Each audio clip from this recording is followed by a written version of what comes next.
Hello, and happy Thursday to you all, community. Welcome to today's community event on this beautiful beautiful Thursday. Excuse me. Uh, Sorry about the delay today. We're getting ready for today's session. Glad to have you all here with us today. It's another community event that is really packed with a lot of great information, as a lot of things have been unfolding in this. We're starting the last week, basically, of this month. We have 1 week, just over 1 week left in this month, and a lot has been happening for the first month of the year. And this is what we're going to cover today. Also, as we see, the title already gave it away.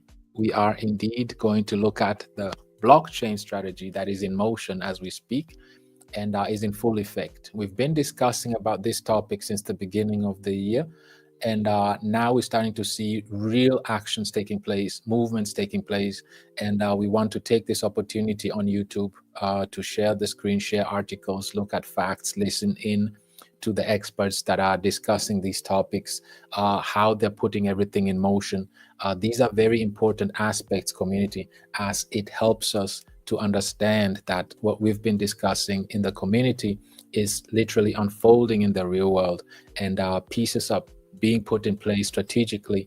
And it's not just a single institution, but there are multiple institutions working together under the umbrella and under the direction of a higher authority, as we are going to see in this community event today. So before we get to all of that, once more, welcome to today's community event. As always, we are very thrilled to have you all here with us today.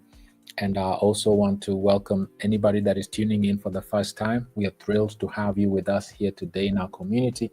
And the regulars, we are also excited and thrilled to have you with us in this community event as well. As always, you know how we are always active on Twitter or on X. We have all three tweets are out for BULLRUN, Survivor, and Killer Whale. All of them are out. Let's ensure that we engage with these tweets. For everyone that has not yet, let's ensure that we engage with all of them as always. We know the reasons why. It's because they bring awareness to our industry that we are so enthusiastic about. And the best way to onboard individuals, newcomers in this industry, is through education, information, inspiration. And this is what these sessions are all about. And this is also one of our 4 pillars that our community is laying such a emphasis on, is to build a global decentralized community that is heavily focused on being informed and educated. And if you're informed and educated, you're literally inspired. And not just that, but we also purpose driven, right? It's important for us to understand the aspects of the general financial industry as a whole, because it helps us to identify the challenges or the flaws that this monetary system has that we currently are on. And this also then will help us to appreciate the solutions that we have, or rather that we implemented in our ecosystem. And this is how we're going to appreciate this ecosystem. The blockchain technology is here to be used to its fullest capacity, and if done correctly and efficiently, it's going to help the masses, the retailers. And this is what we're all about. We're all about the retailers, to build a platform for the retailers that is solution driven, and then assist or walk side by side with our community, with the retailers, to inform, educate them on our platform so that we can make DeFi work. That's the only way DeFi will ever work. We know DeFi is the future. We know that's what's coming. However, to make it work, we need a community that is purpose-driven, informed, educated. And secondly, we need a platform that is literally solution-oriented and is addressing the challenges that we experience in our industry. So with all that said, community, let's get to today's topic, as there will be quite a bit to cover. Also, put aside some insights, some videos that will be tuning in to just emphasize on the point that we're trying to make. So let's get right into today's topic, community. Again, blockchain strategy is in full motion, and it's about the technology. We need to really understand that, and we're going to highlight this throughout today's session. And we're also going to tune in to some industry experts that are in the thick of things and that are really, really experts in this field.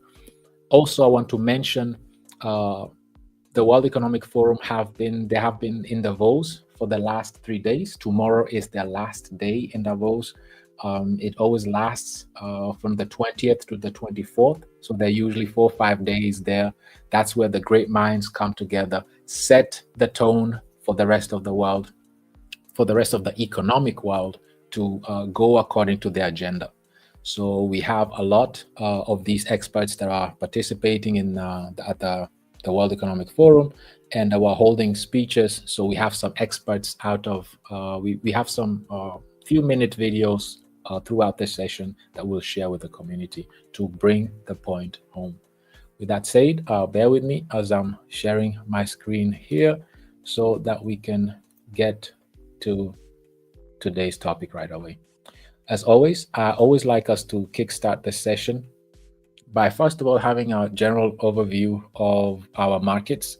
I'm sure we all are eagerly always monitoring CoinMarketCap to just have a broad understanding of what the current market cap is, and also where do we stand in terms of 24-hour increase or decrease on our markets.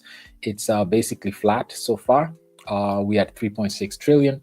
Bitcoin has been pumping a little bit in anticipation of some news have been on Twitter, people anticipating or that finally what's going to happen is that with the Bitcoin reserve strategy and all that, it's still in the hopes that that's going to take place.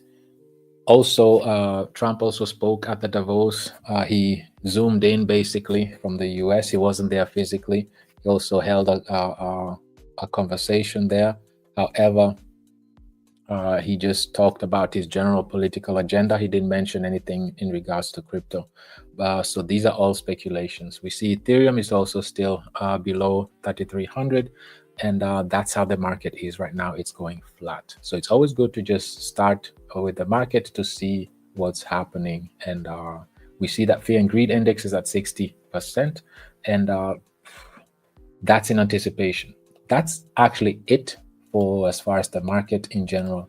Now let's jump right into the first article.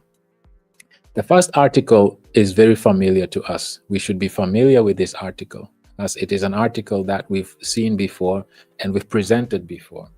And what's interesting about this article is it specifically speaks about why tech markets are winner takes it all, right?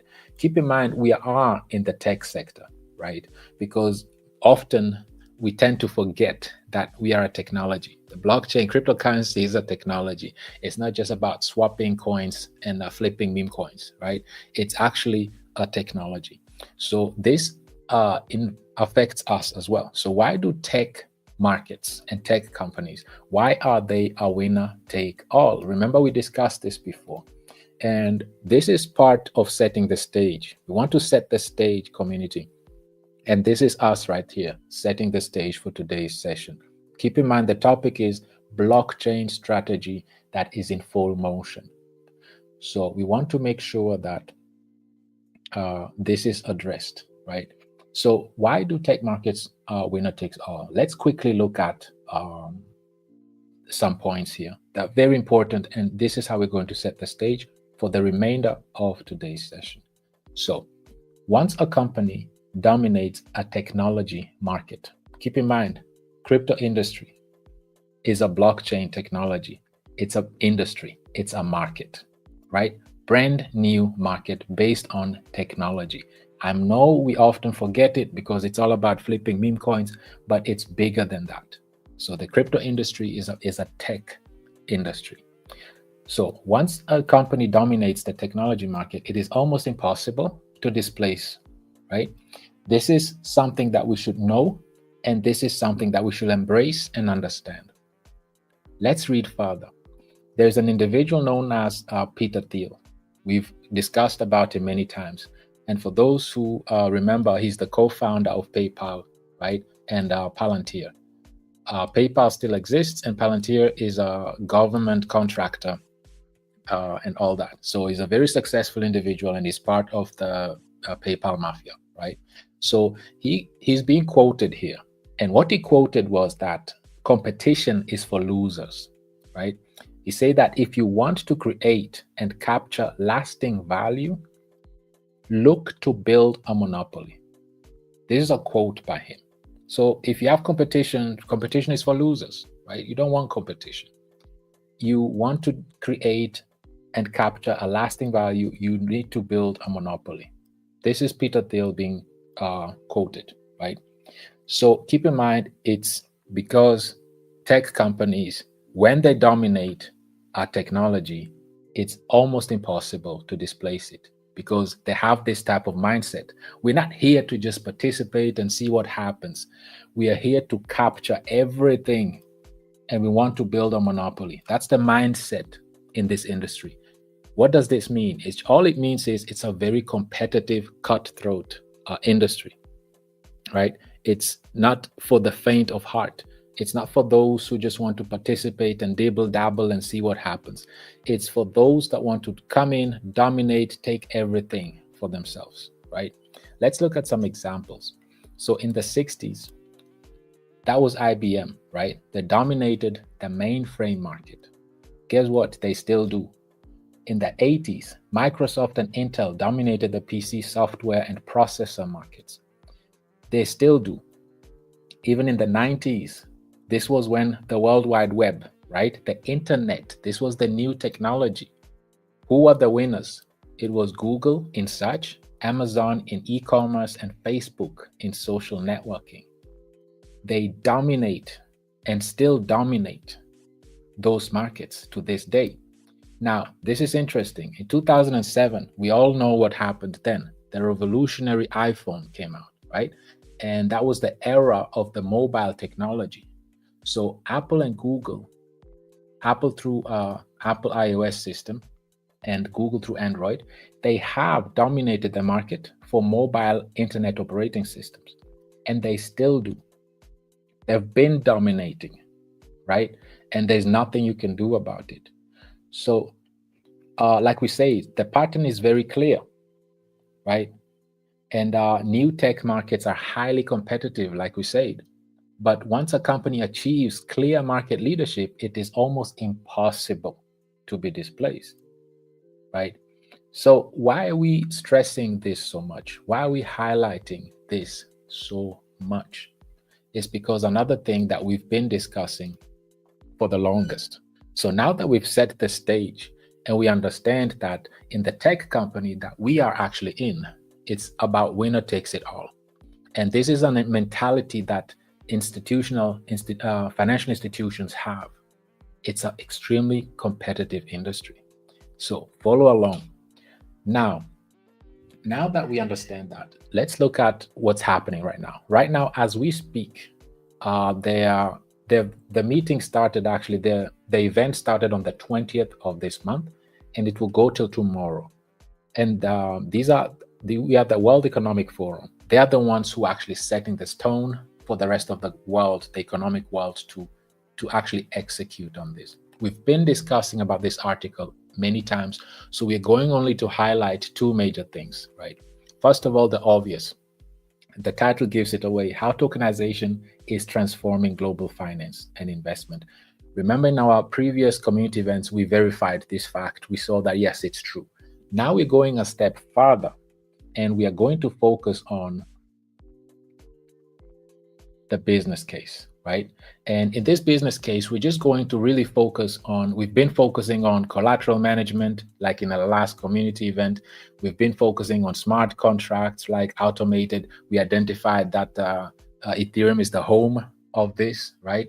Now, what we're going to do, we also talked about how it's to improve liquidity and all of that, right? But now today, one of our main focuses that we want to focus on is right here, is to enable smart contracts, to automate it, to scale it, to bring this to the world, and to improve liquidity and market efficiencies, lower risks, and bring demand for 24/7 operations, we will require a new infrastructure backbone, right? And why? We talked about this. Is because the current financial infrastructure is still operating in a much the way it did for decades. So it's still relying on the same message-based systems pioneered in the 70s. So basically what it says is that the distributed ledger technology, here we are again, it's about the technology, not about a specific single asset. It's about the technology. It's a tech industry. People seem to really forget that. So in this, to achieve all of this community, one thing is important. We need the distributed ledger technology, also known as the blockchain technology, and this then can bring our capital markets infrastructure into the 21st century. How? By streamlining and automating manual and time-consuming processes. How? This is the business case of tokenization. How? Through smart contracts, right? And automated processes. This is the whole purpose. This is the whole idea. So we're going to focus more and highlight on how this strategy is actually put in full motion right now. It's in full motion. How?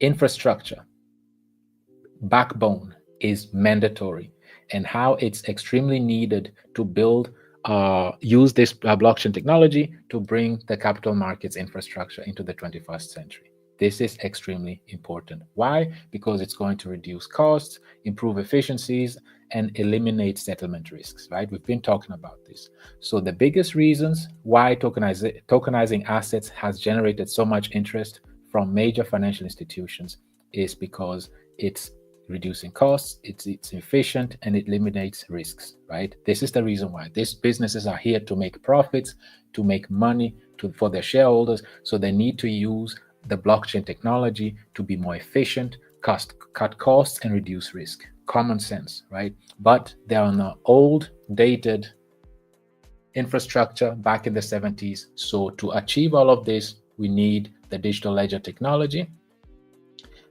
We need smart contract based to automate processes.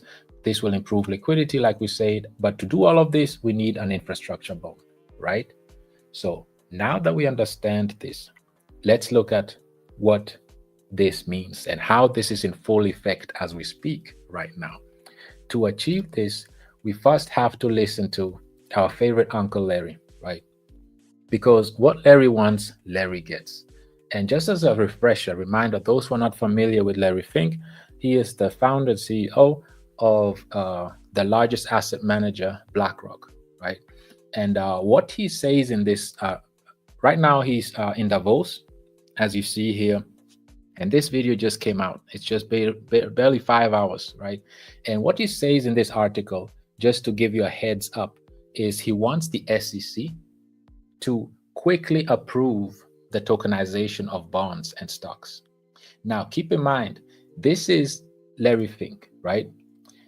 Literally executing on the agenda of the World Economic Forum. Because what is the agenda of the World Economic Forum? What are they telling us? They're telling us that now, after years of investment, proof of concept and testing, the planets are aligning and tokenization of financial assets is finally happening at an institutional and governmental level. So this is not just Larry Fink speaking and stating his opinion. He's literally putting out World Economic Forum's agenda as one of the most powerful individuals in the world, running the largest asset manager and largest liquidity pool in the world. So if Larry speaks, you need to listen, right?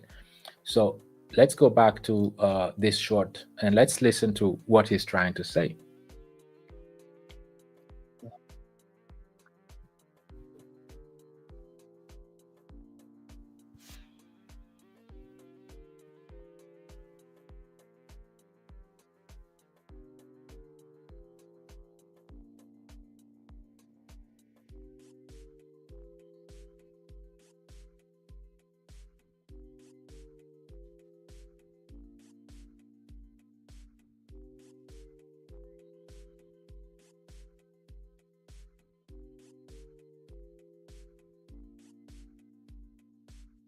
So basically, word for word.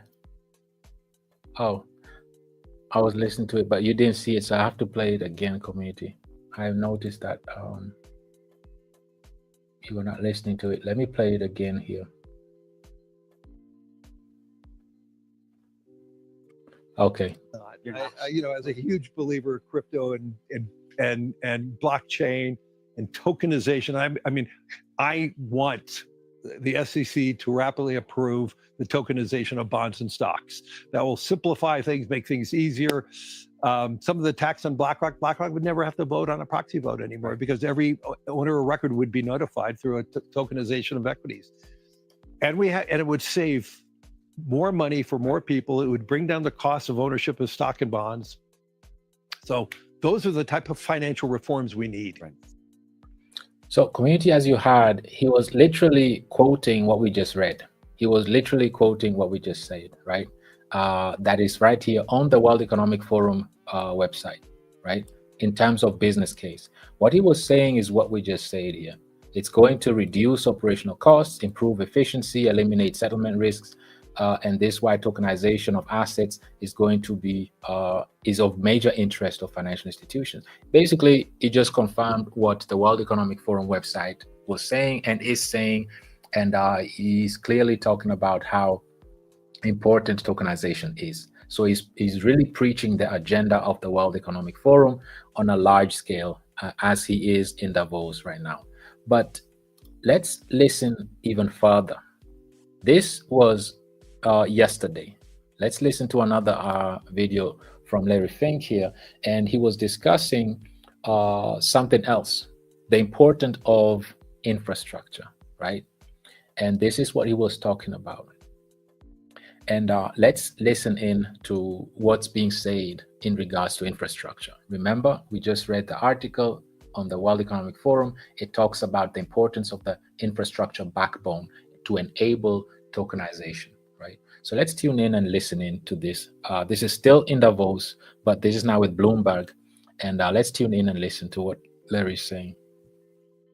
So when you look at AI supremacy, which is, I guess, what we're going to look at, world dominance for AI, it felt like last year, 2 years ago, it was about talent, it was about the right chips, it was about the right technology. And now it's all about infrastructure. So you announced with Microsoft basically a $30 billion fund. And that was just equity. Right. We'll raise another 100 billion of debt. You 100 of debt. Talk to me, Larry, about the rationale for this. I mean, infrastructure, if you don't have the right infrastructure, you can't be like a huge player in AI. Well, hi, everyone. Look, we have great partners with G42 and MGX, but let me just talk about the concept. First of all, it is still about people. Yep. We don't have enough electricians in the world to fit the need in building out this infrastructure. Two, it is about national security. It has enormous geopolitical issues all around it. And we could talk about what the Biden administration announced last week related to the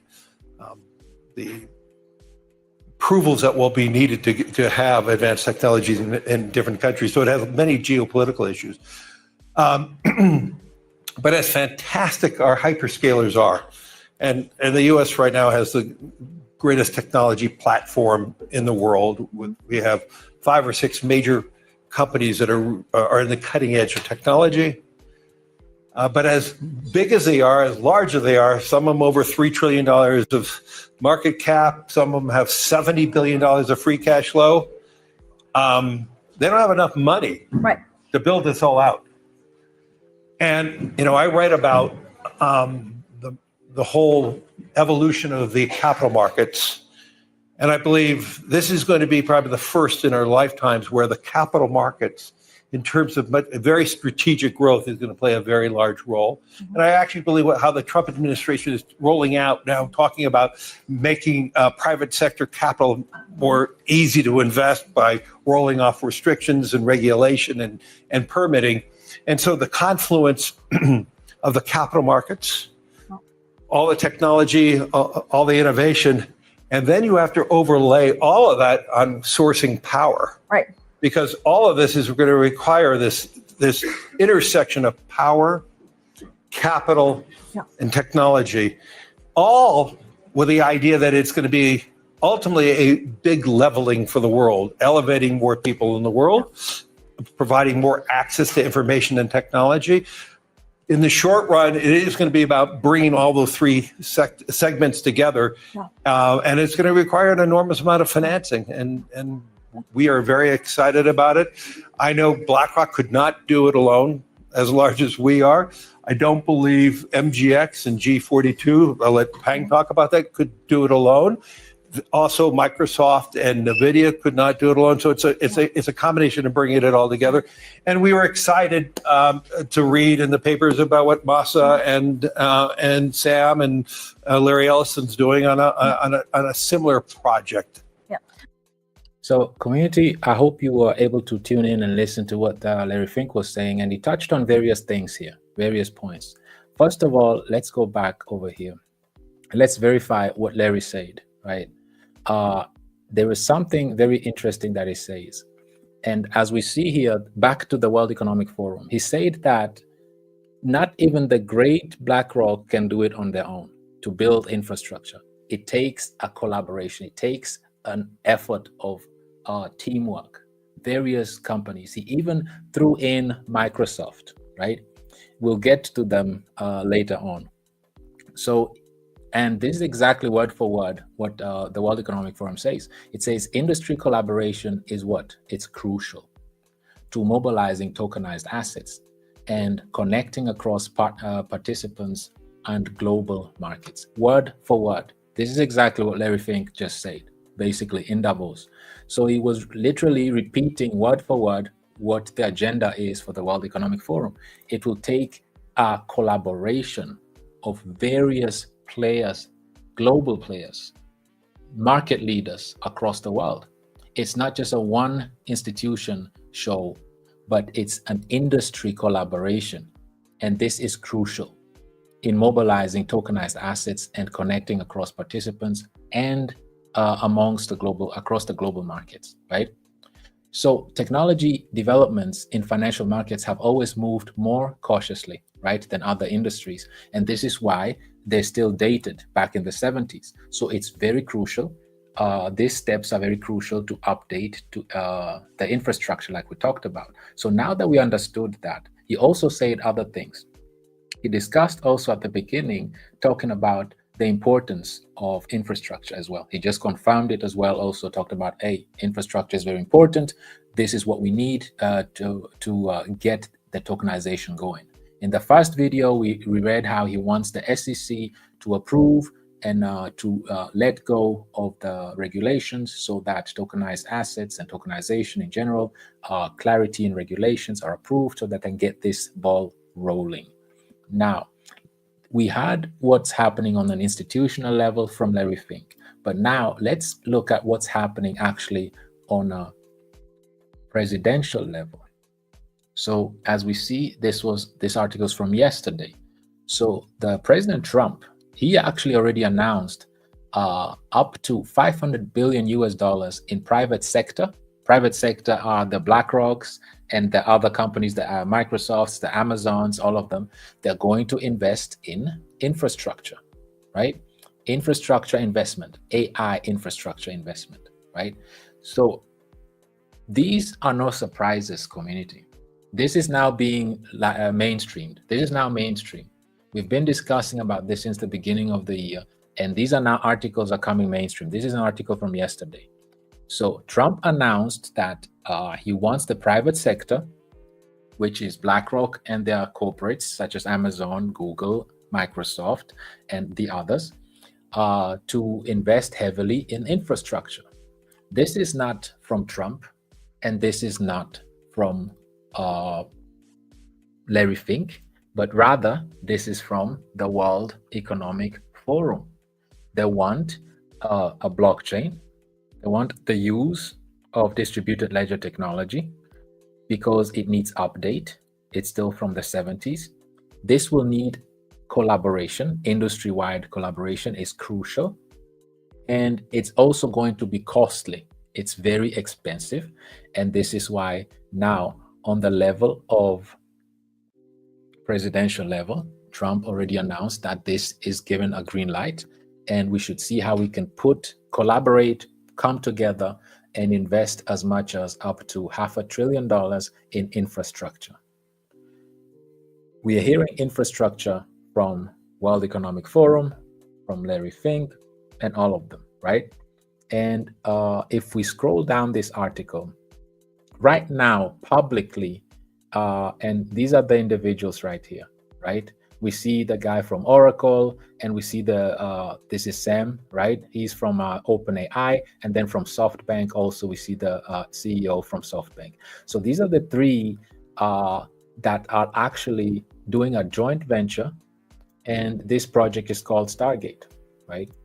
And now the irony is all these three are into cloud computing, right? They're into cloud computing, they're into infrastructure build.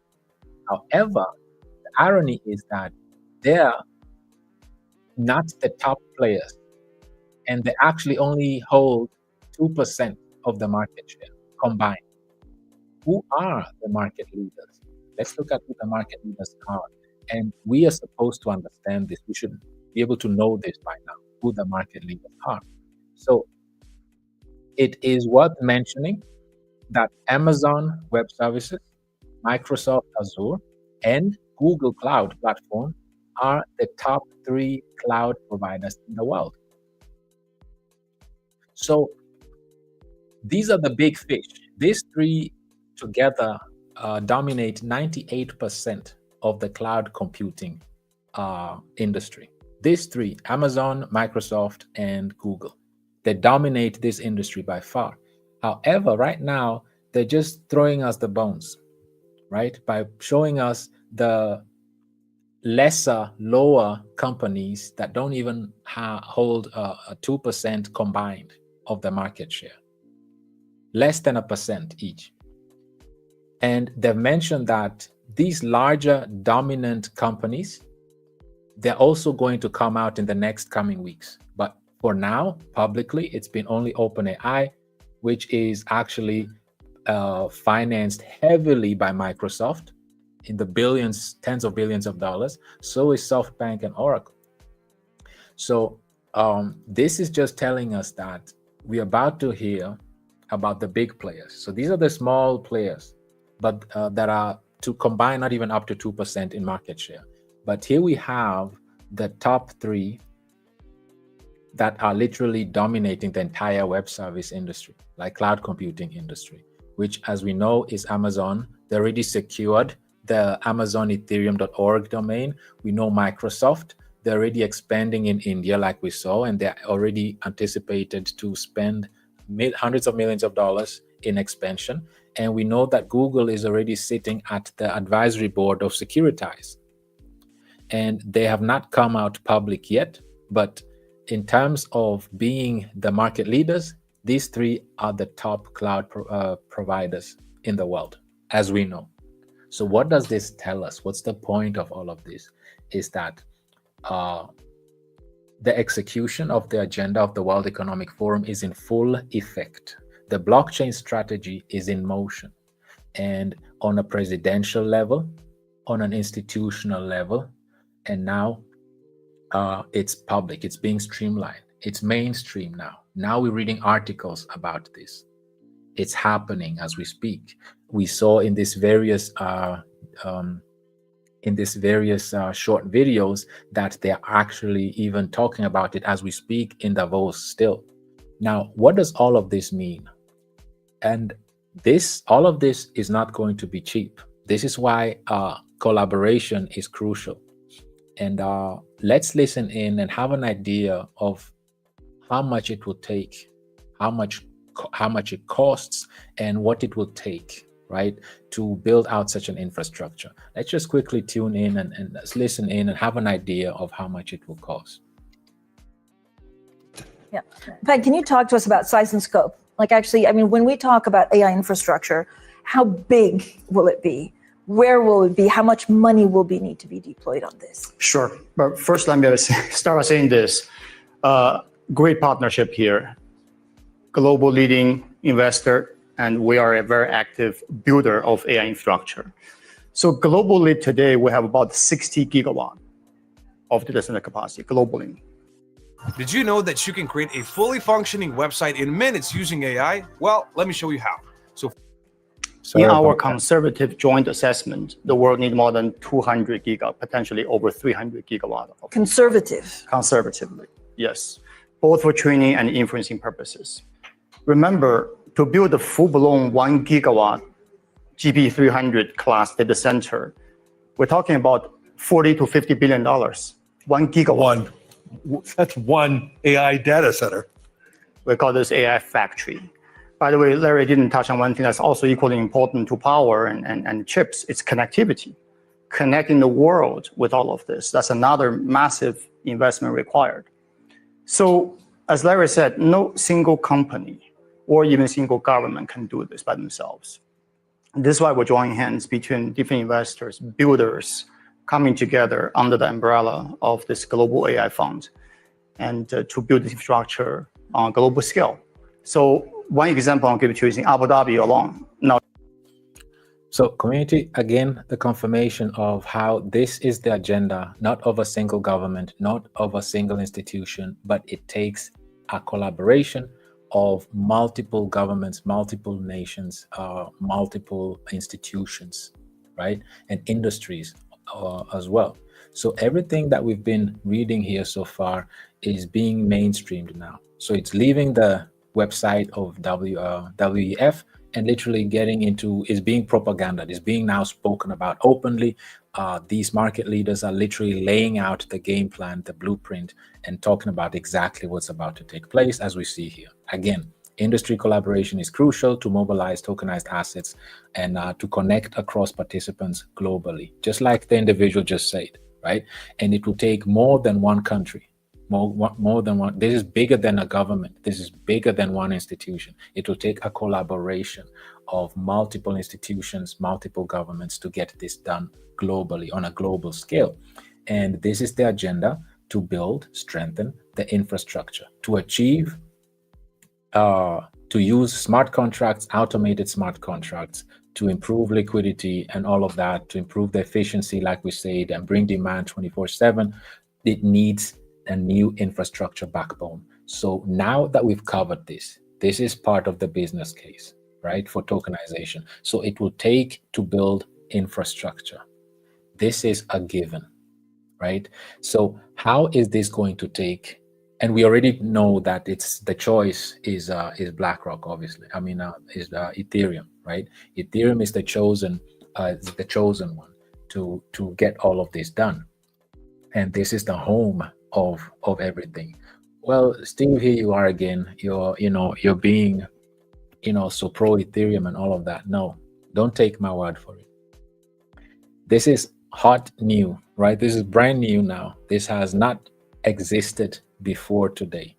So there's a new, like you said here, introducing Etherealize. Etherealize is brand new, right? What is Etherealize? Etherealize is an institutional marketing and product arm for Ethereum, for the Ethereum ecosystem.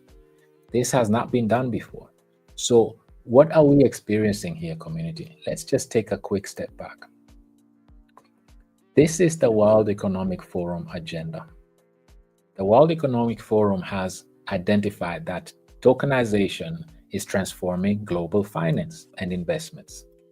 They have identified that right now they're done investing and they have a proof of concept and testing. Everything is aligning, and it's finally happening, right, at an institutional and governmental level. All of this is behind us. We also understand that for right now, smart contracts are needed.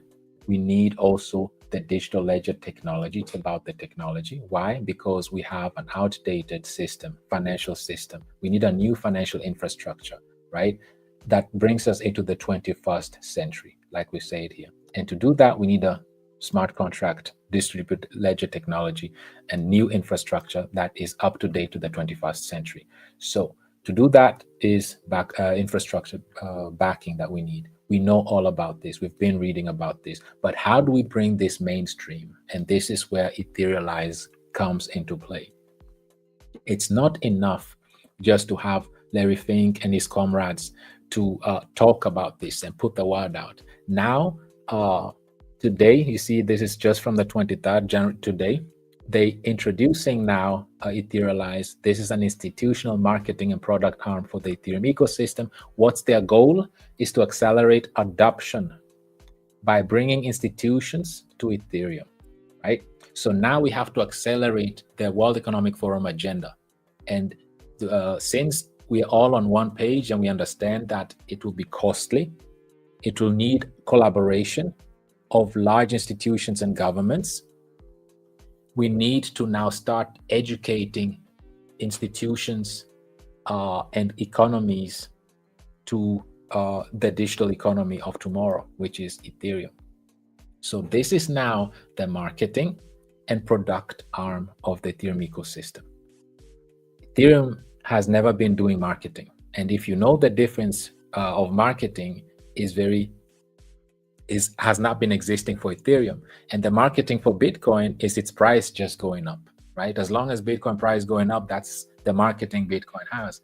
But if it comes to Ethereum, they dedicated an entire website. We're about to go through it briefly. And their goal is to accelerate adoption through educating based on fundamentals. So all roads flow to it will show the world why, right? And here's the plan. Let's quickly go through it. So first, Etherealize is a hub for content. For who? For traditional finance and for ETF issuers. How interesting is this? So all the 12 Ethereum ETF issuers or ETF issuers across the board, this is their hub where they can be educated, where they get all the information from. And all the traditional financial institutions, they can also come and tune in and learn about Ethereum. And for broader public, for you and I to learn about the Ethereum economy. This is ambitious. So Ethereum is ambitious, right? And it is the operating system for the global economy. This is not Steve saying it. This is now Etherealize, the company. And this is backed by Vitalik Buterin himself. Publicly, it's backed by him and funded. They heavily invested in this as well. And the Ethereum Foundation itself. So it's backed by the Ethereum Foundation, headquartered in Switzerland, and by the face of Ethereum, Vitalik Buterin. So we'll help spread Ethereum's potential.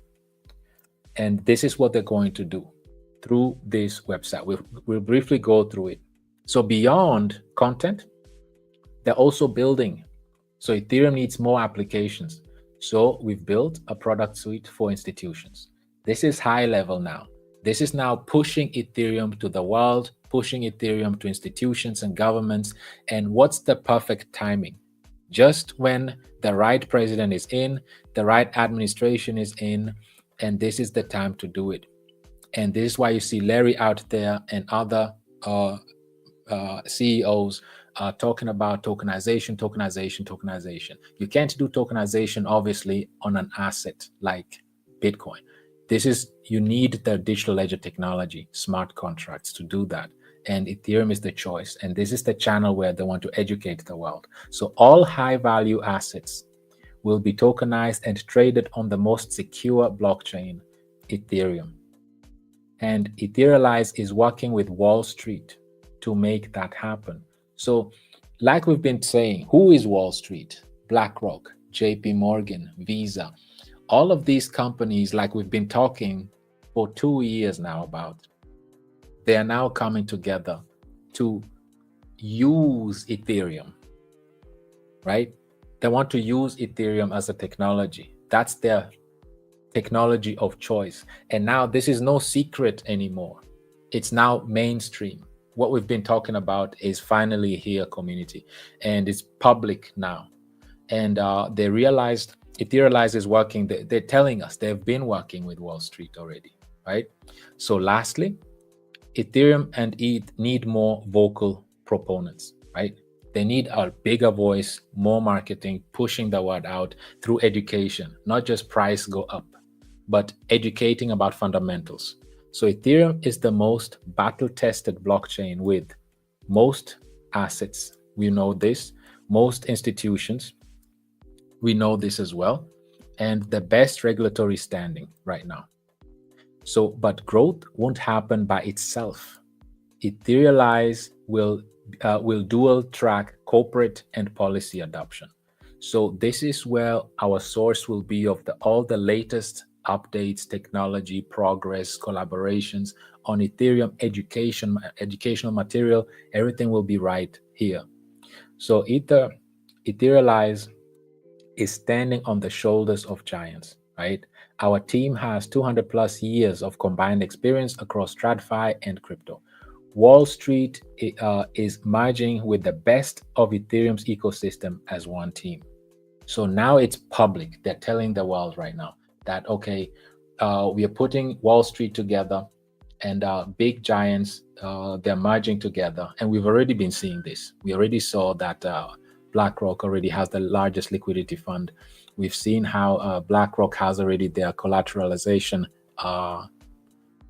tokenized collateral network already also on Ethereum, and so on and so forth. So they're just putting the word out now. So we have met with hundreds of institutions and can conclude Ethereum is ready. This is not me saying it. This is not Vitalik saying it. This is Etherealize saying it. They've been talking with hundreds of institutions. They've been talking and merging with Wall Street, right? And Ethereum is ready. So finally, a note of gratitude for the Ethereum Foundation, who has ushered the growth of a new global economy. So while navigating regulation, staying decentralized, and doing cutting-edge research and development to future-proof Ethereum, the Ethereum Foundation cannot and should not do it all. We are here to help. How beautiful is this? This is exactly what DeFi is all about. It's not a one-woman, one-man show, one organization show. It takes all of us. This is exactly what it's all about. So this is just the beginning. 2025 is the year of ETH. Does this sound familiar? When we started this year, this was exactly what we said. We clapped for Bitcoin. We said, hey, Bitcoin did well in 2024. However, 2025 will be all about smart contracts, the blockchain, and Ethereum. And here we are, 23 days in, and finally it's official, it's mainstream now that this is the beginning. 2025 is the year of Ethereum.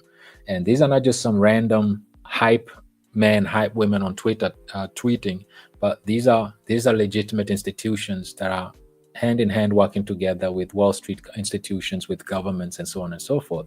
So it's time to unite the Ethereum ecosystem and to be more vocal about the incredible network and asset we've built. Let's bring the world onto Ethereum together, right? Welcome to Etherealize. So this is a major step forward. And this is Joseph Lubin. He's obviously the co-founder also of Ethereum, as we know. And he's also the CEO of Consensus, right? So he says the year is 2025. The inflection point is behind us. And afterburners engaged, time to get ETH realized, right? So this is not enough, community. Of course, we have to dig deeper. So let's look at something very interesting. This is Etherealize website. Very beautiful. I recommend everyone to literally, let me copy this. I'll put it in the chat so you can visit this site for yourself. So anyway, what does it say? Connecting institutions to the Ethereum ecosystem. Ethereum is the largest, most secure, and most open blockchain for the world to use. And Ethereum is open for business. Etherealize is here to provide research, content, and products to bring the world onto Ethereum. Community, this is not a coincidence. This is 3 days in of President Trump, and they've been doing this. This is not something they just did over the weekend. They've been working on this for years and putting all of this together. So one thing, let's take a step back again. And let's look at this. Let's look at this. This is the World Economic Forum, right? We've now identified that it takes industry collaboration. Larry Fink said it, and his friend also over there said it as well. But now what did we see here? What needs to be done, right? What needs to be done? Distributed ledger technology can bring our capital markets infrastructure into the 21st century, right? By streamlining and automating manual and time-consuming processes. Didn't we read this? Technology developments in financial markets have always moved more cautiously than other industries. So we understand here that upgrading the new infrastructure, it's a new infrastructure backbone, is essential, right? Keep this in mind. Let's go back to their website. What does it say? Look at what it says here. What's their motto? What's their agenda? Is this a coincidence that it's talking about upgrading the financial system? Come on, it can't be more obvious than this.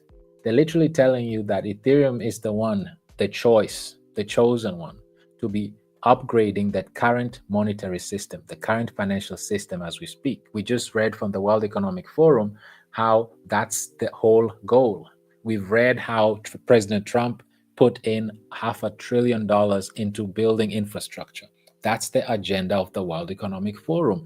And they can't do it on their own. Institutions have to come together and choose one platform to build and back. And Ethereum is the one. So in the end, every asset will be tokenized on and secured by the Ethereum economy. This is now mainstream. This is not now Steve just talking. This is now public for everyone to read. It's out there now. It's out there, and the timing couldn't be even more perfect. So these are the topics that we've been discussing for so long. So the future of finance will be obviously Ethereum. That's what it says. Programmable, private, global, on Ethereum. This is the future of finance, right? So this is what it says. Our product suite will accelerate adoption and bring institutional assets to Ethereum. They're already doing it. It's nothing new. So reach out to explore convergence of Wall Street trading, zero knowledge privacy, and tokenization. So discover why Ethereum is the best blockchain for trust, stability, and innovation, right? Key thesis below. And these are articles that we'll just look at one of them. Amazing articles on why Ethereum is the future of finance. This is the difference between Ethereum. They're focusing on fundamentals and they're telling you why it is the future of finance. Not because price is going up, not because a MicroStrategy is buying Bitcoin, but because of fundamentals, right? They show you the renaissance of Ethereum. You can also read about the value, the store of value and cash flow. We are going to go through this one at the end. And they also tell you why are institutions tokenizing assets on Ethereum. These are articles I highly encourage us to go and read through in details. And this is so exciting to see that what we've been discussing for the longest is finally mainstream. It's right here. Everything is right here on the brand new website known as Etherealize, and everything is under one umbrella, right? This is all beautiful to see. Now, let's take it to another level now. Let's take it to another level. And to do that, there's another article. This is 2 days ago. This article talks about how Circle acquired the tokenization startup Hashnode, right? And first of all, we know, for those who are not familiar with Circle, Circle is the issuer of the USDC stablecoin, right? They're the ones who issued USDC stablecoin. They're backed by New York Bank Mellon, by BlackRock, as we know, by Coinbase, Grab, MoneyGram, Visa, and so on and so forth, right? So they're backed by large established institutions, and they're the ones who issue USDC, right? They're the ones who are powering USDC. So just for reference, just so that we are all on the same page. So back to Circle. They have now acquired a startup known as Hashnode. So I'm sure you ask yourself, well, that's all nice, Steve, but who is Hashnote? What is Hashnote, right? So again, Sickle required Hashnote, a tokenization startup, right? And now the stablecoin issuer has also partnered with DRW, and DRW is a money maker. They provide liquidity. They are liquidity providers on a large institutional scale. And they even partner with them to drive institutional adoption of USDC and Hashnote's USYC. Now, this is enough. This is really all we need to understand here for right now. Let's now look at some facts here. Let's go to RWA website. And for us to understand the impact of this acquisition, let's come here. We all know that stablecoins, such as BULLRUN, stablecoins require treasury bills, which are debts, and these are in the form of, these are being tokenized, right? So Hashnote, which Circle just purchased, they are actually larger. They have a larger market cap, more than twice the market cap of Securitize. So Securitize, as we know, has partnered with BULLRUN, the liquidity fund. They have over 600 million, as you see here, in market cap. Hashnote, which has just been required 2 days ago by Circle, is more than twice the size. And why is this so significant? Because Hashnote has another token as well, a stablecoin, and this is a yield-bearing stablecoin. So besides USDC, now Circle, who issues USDC, also owns Hashnote.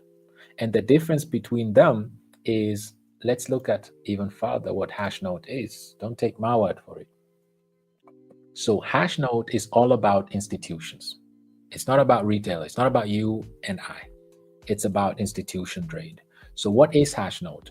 It's a regulated asset manager, providing investors with customizable digital assets. Why is this so significant, you might ask? It's because of these two things. First of all, now they can do custody as well.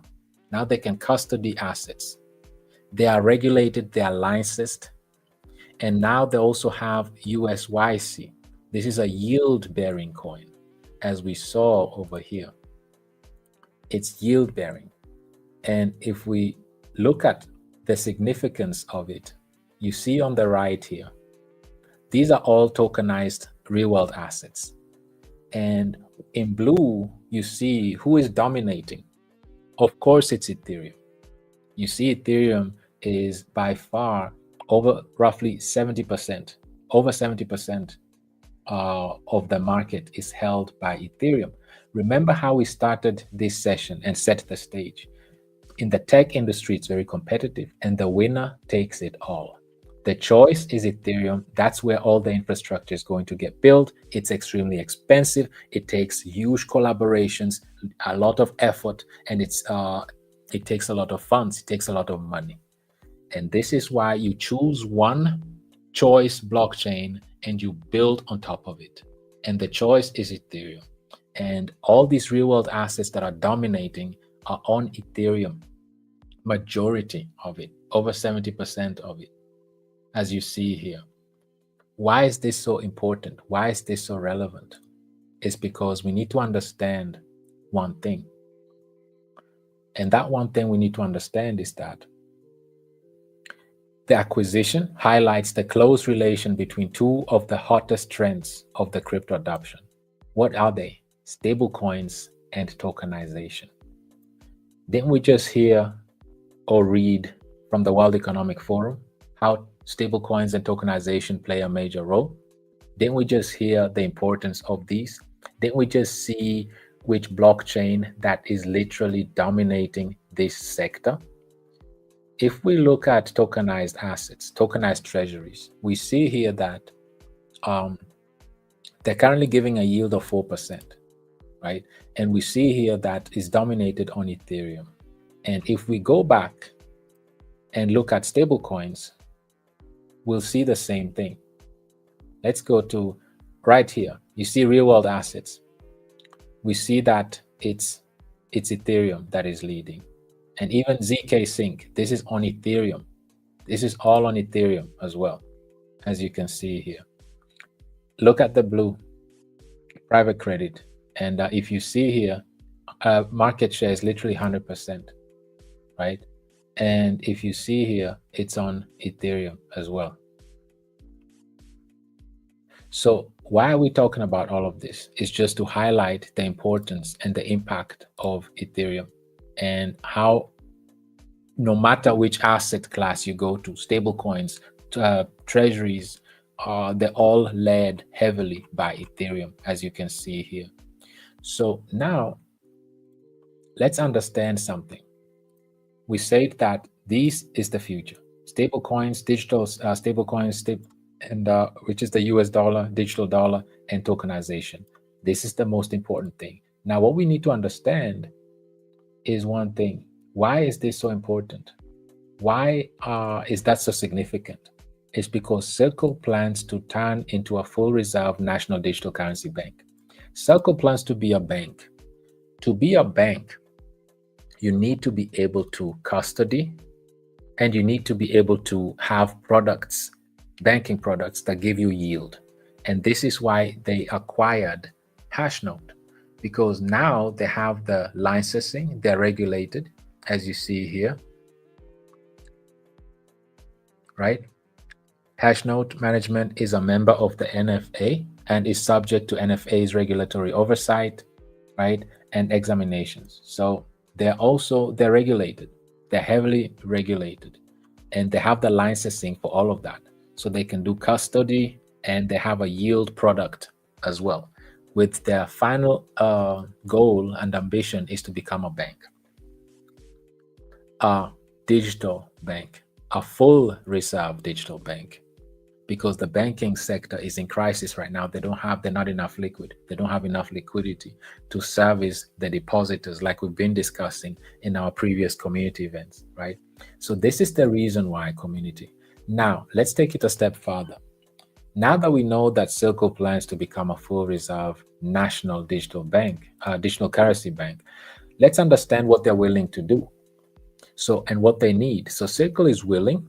They're willing to operate under the supervision of the Feds, the US Treasury, the OCC, which is the commodity, and the FDIC. We spoke about the FDIC, remember, the insurance. So they're willing to be under these supervisions. Circle is willing to do that, right? So now that we know that, let's look at something else. The House of Financial Service Committee, what are they overseeing? They're overseeing and shaping policies for the entire financial service industry. This is big, community. And why is this big? Because it's overseeing and regulating crucial regulators, including Securities and Exchange Commission, SEC, Feds, and Treasury. Where did we just see this? Where did we just see this? Let's go back again. So Circle, who just acquired Hashnote, who have all the licenses and are regulated to do custody, they have yield-bearing stablecoin, they have USDC, and they aspire to be the first national digital currency bank. They are willing to be under the supervision of the Feds, the Treasury, the FDIC, right? And why are we mentioning this? We just saw here how the House of Financial Services Committee is overseeing the entire financial industry, and not just overseeing, but regulating, including the SEC, Feds, Reserve, and Treasury. Why are we mentioning this? It's because this gentleman here, his name is French Hill. He is the chair of the digital assets. He is the one that is going to be the head of the department we just described, that is actually above the SEC. They are the ones laying the policies down for the SEC, the Feds, the Treasury Department to execute on. And this is what the individual is saying. Let's tune in. We will bring legal clarity to digital assets, providing innovators with new tools to build decentralized financial products and services that can empower people to help one another and assure that America will remain a leader in this financial technology. So this is not French Hill speaking out of his own mouth, but he's just going along with the agenda of the World Economic Forum, like we've been seeing. Tokenization plays a major role, but in order for that to happen, like we heard Larry Fink say in the first video we watched, is that he needs the SEC to approve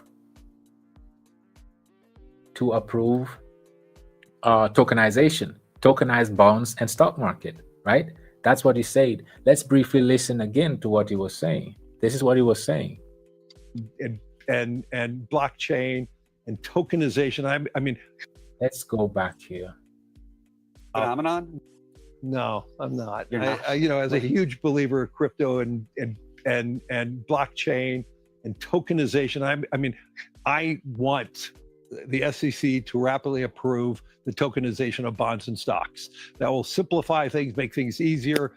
Some of the tax on BlackRock would never have to vote on a proxy vote anymore because every owner of record would be notified through a So community, we hear it again from Larry Fink, and he's not talking about a specific asset. You heard that he's aware that it's the technology. He's talking about the blockchain technology. He's talking about tokenization. And where does that take place, right? Where is the home of DeFi? We just saw on various occasions where all of that is taking place, right? We can verify it on chain. We can see it based on numbers. Everything takes right here. It takes place on Ethereum, right? Everything takes place on Ethereum. And now we have a dedicated website that is literally focusing on educating the masses on Ethereum. And this is what it is right here. It's connecting institutions to the Ethereum ecosystem, right? And this is amazing. It's upgrading the financial system. This is the agenda of the World Economic Forum. It needs a financial upgrade of the infrastructures. This is why we saw that President Trump is putting out a task force and putting out a major budget for infrastructure investment for private companies, for the private sector. And this is the agenda even still being spoken about at the World Economic Forum. So now that we understand all of this, let's take it a step further, right? Let's take it a step further. Let's tune in to what the current SEC commissioner, she's known as the mother of crypto assets, right? And she's currently sitting as the intermediary of until Atkins is being put in office. She's serving as the head right now. And let's tune in and listen to what she has to say. And also what this gentleman on the right have to say after that. So let's tune in real quick. I actually interviewed SEC Commissioner Hester Person. You know, she shared a similar viewpoint that she would like to see the SEC becoming more crypto neutral, not pro or anti, just neutral. Correct. Instead of just, enforcement action over and over again. Well, again, staying inside my securities lane, I think it's very important that we as the regulator stick to our role, which is a merit neutral role. We don't tell people what they should invest in, what they should buy, what they should not buy. And so I think we should be eager to let the market make those determinations. What we have done thus far is we have really discouraged established players from interacting with crypto. And so I would argue that it makes sense for us to put back our neutral, our market, our product neutral hat, and allow these established players to make their own decisions about whether they want to be involved in serving customers who have an interest in crypto assets. So community, as you had, just a quick note here, you had that this is the sitting SEC commissioner right now. And she is saying that before, during the Gary Gensler era, they used to literally block established financial institutions to participate within the blockchain technology industry. But now they are holding back and letting the financial institutions do as they please without hindering them, without being a hindrance to them. So all of these is not by mistake. All of these are done by design. So all the etherealized website educating institutions on how this is the blockchain of choice and so on and so forth is not by mistake. Things are falling in line perfectly. And we see how the French Hill, who is literally overseeing the SEC, overseeing the Feds and the Treasury Department, and is in charge of setting up the policies, writing down the policies. This individual, when asked, he said that the blockchain technology is the future. And now here we are, the sitting chair commissioner at the SEC is also saying that we're going to not hold back established institutions. We're going to let them participate in this economy as they please.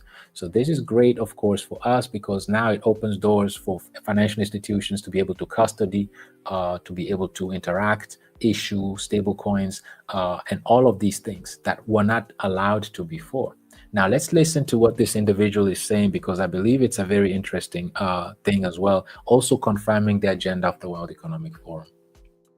Finally, we have a few minutes left, Steve. I want to touch on the future of commercial banking and integration with cryptos. I think for the general masses, the question is, why do we need cryptos? Not everybody is an investor, not everybody is a speculator, but most people in the West have some sort of bank account. Most people in the West need to pay their bills. And right now we're all doing that with fiat. The transition towards doing this with some sort of crypto, blockchain, stable coins, and or other things will require some, changes to legislation, changes to technology, and so on and so forth. What is that path going to look like? Is that going to come from traditional financial institutions? Is that going to come from firms like Galaxy? At what point do I start paying my bills and my mortgage with crypto? And getting loans in crypto is my question. It's all the above. It really is. And so if you ignore the legislative timelines in DC, for instance, for a second, sorry, the some of the key things that are just first order on that point in DC, and Galaxy's advocating for it, including this weekend. We're going to be down there talking about this, but also large traditional asset managers and banks are talking about this. In-kind creation and redemption on the ETFs. That's an important thing. Adding staking to some of the products in the US from an ETF perspective. Loosening some of the restrictions on tokenized money market funds in the US. All of those things are easy to do and will happen this year.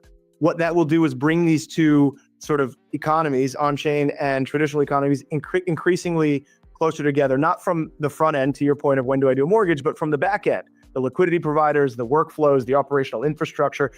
You're going to end up not with one or the other, but with both. And that's going to end up with a wallet that has everything. So community, again, it's all about the infrastructure, and it's all about once these easy to implement regulations are in place, like we heard the individual say, and by the way, he's the CEO of Galaxies, which is also one of the largest asset managers as well, digital asset managers as well. So the individual is talking specifically about what's needed and what's going to happen this year. Allowance of staking, Ethereum staking for the ETFs, right? Banking and other institutional financial institutions to be able to not just custody, but interact, issue with digital assets. And this is all that is needed, right? This is exactly what Larry Fink was talking about. He wants the SEC to allow financial institutions to interact with bank, to allow tokenizations, because the infrastructure is already there. They already built the infrastructure. It's ready to go. They just want it in writing. They just want it official. And then everything else is set. And where is all of this taking place, community? Where is all of this taking place? Of course, it's taking place on Ethereum. This is a beautiful article from Etherealize, and it just gives me goosebumps reading this article. When I read it, I highly encourage you to visit this website. Actually, I will put the website down when we go through your comments, so that the community can really look at it and go through it. It's beautiful. And what they're talking about here is a store of value, ETH being a store of value with cash flow. And I'm not going to go through the whole article, community. It's really at length. However, it is so beautifully written, and it's so on point, and it's everything that we've been always talking about. And now it's mainstream, right? It's for everyone to come and read and take place. It's brand new article, just was issued on the 21st of January, just 2 days ago. Like I said, it etherealizes a brand new website. It's the point where all informations are for ETF issuers, institutions in general, governments, and individuals such as you and myself can come and educate and learn about Ethereum. So anyway, it says Ethereum is a unique and differentiated digital store of value from Bitcoin. It has lower net issuance, meaning it has the potential of even being deflationary, a native staking yield, and this is important, uncorrelated with TradFi, right? So it has a native on-chain yield without needing traditional finance, without needing ETFs, without needing to be optionally traded and all of that stuff. It's on-chain, and if you stake ETH, you get ETH, right? And a value capture mechanism from activities within the Ethereum economy. What does this tell us? Let's break this down. Remember the 4 challenges in the industry community? We can literally go through those 4 challenges right here. So lower net issuance. This is inflation. What are the 4 challenges? Inflation, lack of liquidity, distributions, inefficient use of volume. This is what it's all about. In this one sentence, we see that Ethereum is literally solving these challenges.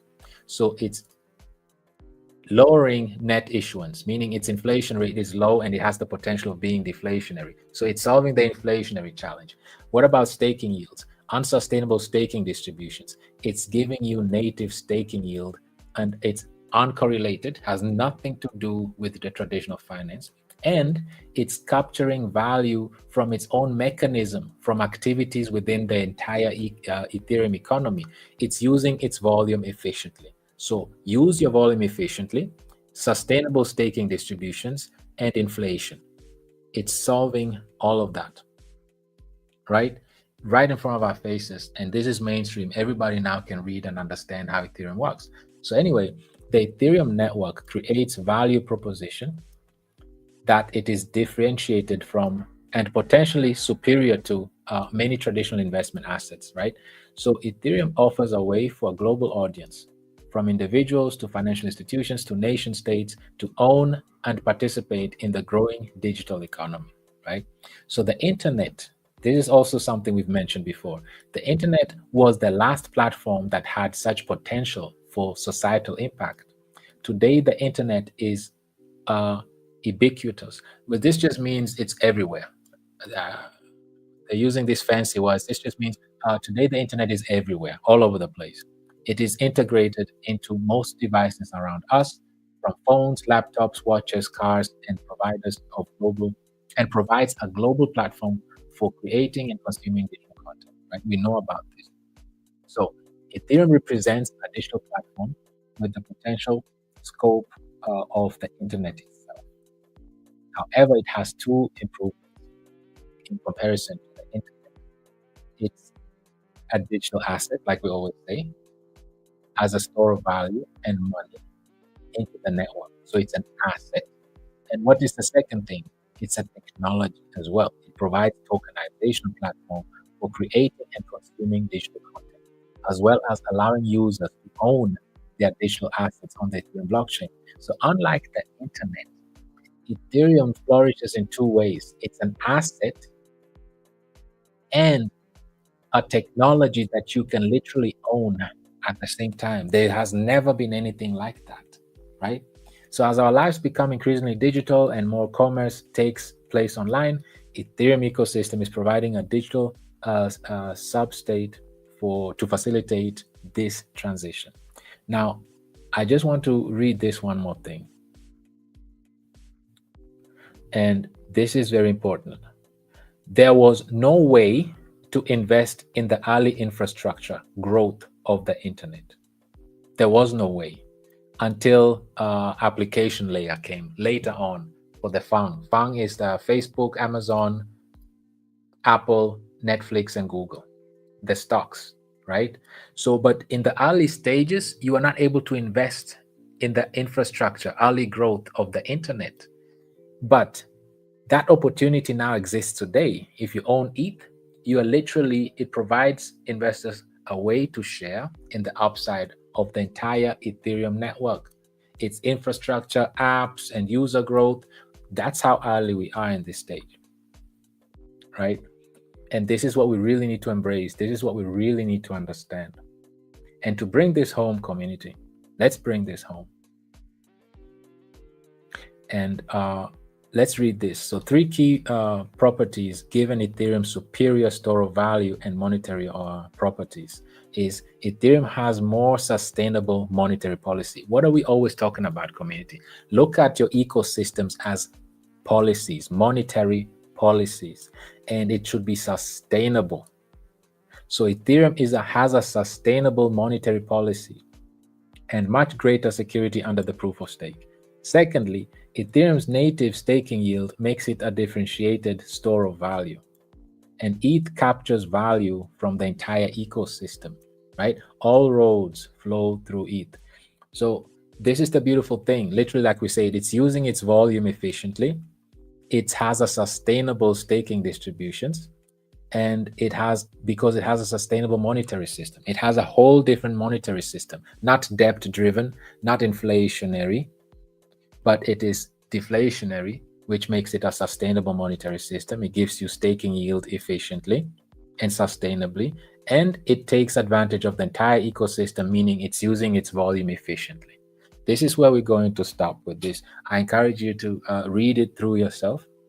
It's a relatively lengthy article, but it's packed with beautiful information that we've been talking about throughout our community events, right? And it's beautiful to see that there's a dedicated website now where we can read about this beautiful ecosystem that is the home of DeFi and where all the infrastructures are going to get built on.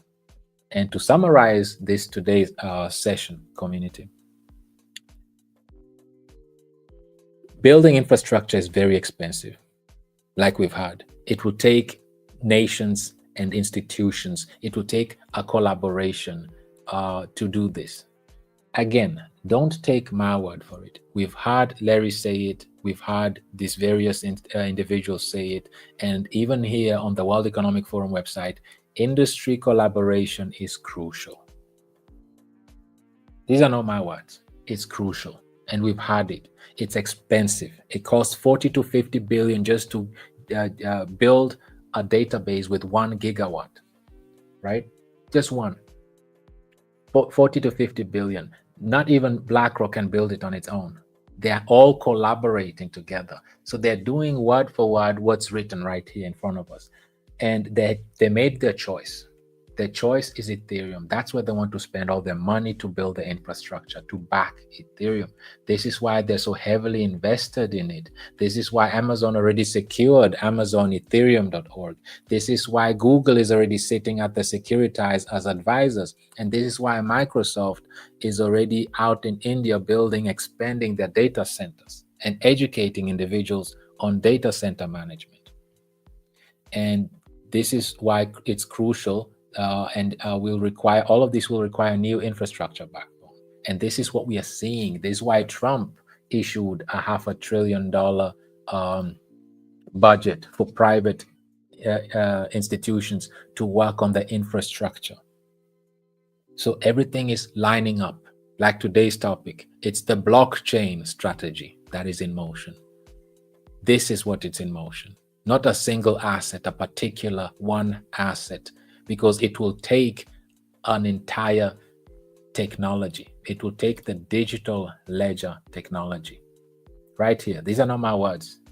Digital ledger technology, it will take that, and that can bring our capital markets infrastructure into the 21st century. It takes it. And what type of is that? What type is that? It's the one with the largest smart contracts. It will take smart contract to do that. And we're seeing the smart contract blockchain of choice is Ethereum. It is Ethereum. And they're even putting it right here in front of our faces. They're telling us Ethereum is here to upgrade their financial system. This is where all the money is coming to. This is where all the institutions are coming to invest and build, is right here. And the sooner we realize this, the better it is for us. Because like we just read here, unlike the internet, you are not able to participate in the early infrastructure growth of the internet. But now we can. We can. And we have 3 community tokens on Ethereum already. We have an entire ecosystem geared towards retaining liquidity, addressing these 4 challenges that Ethereum right here in front of our eyes is focusing on. And they've listed even here. These are the 3 things right here. You see them left out, liquidity is not in there. They focus on sustainable monetary system, the entire system. They focus on sustainable yield, and they focus on using their volume efficiently, right? So because everything is happening within this ecosystem, liquidity is being sucked in and accumulated within this ecosystem. And that's where BlackRock comes in with the BULLRUN token. That's where Hashnode comes in. That's where the stable coins are coming in. They all bring liquidity, right? So like we saw here, this is what it's all about. And this is why they say that. And again, these are not my words. This is what it says that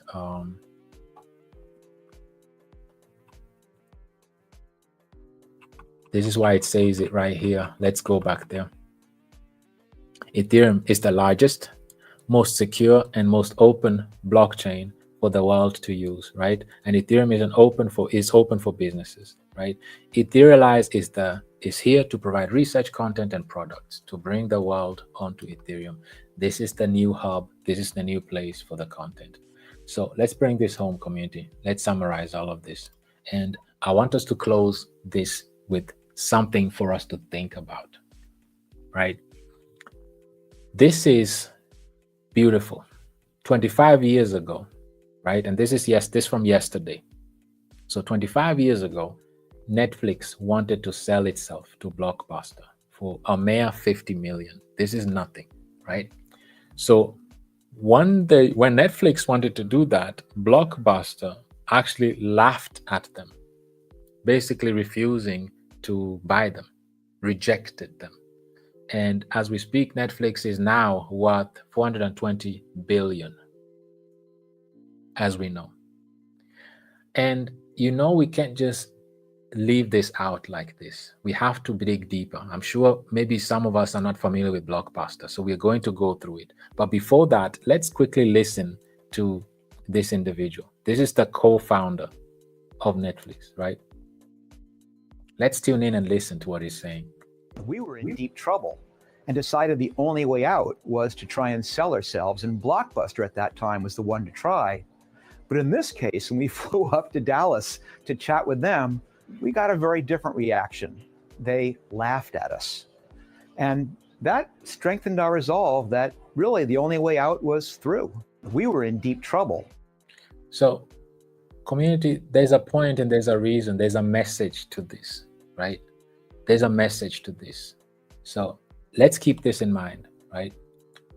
Let's keep this in mind. And let's ask the question, who is Blockbuster? What is Blockbuster, right? This is how we're going to close out this session. So Blockbuster was literally a giant in the industry.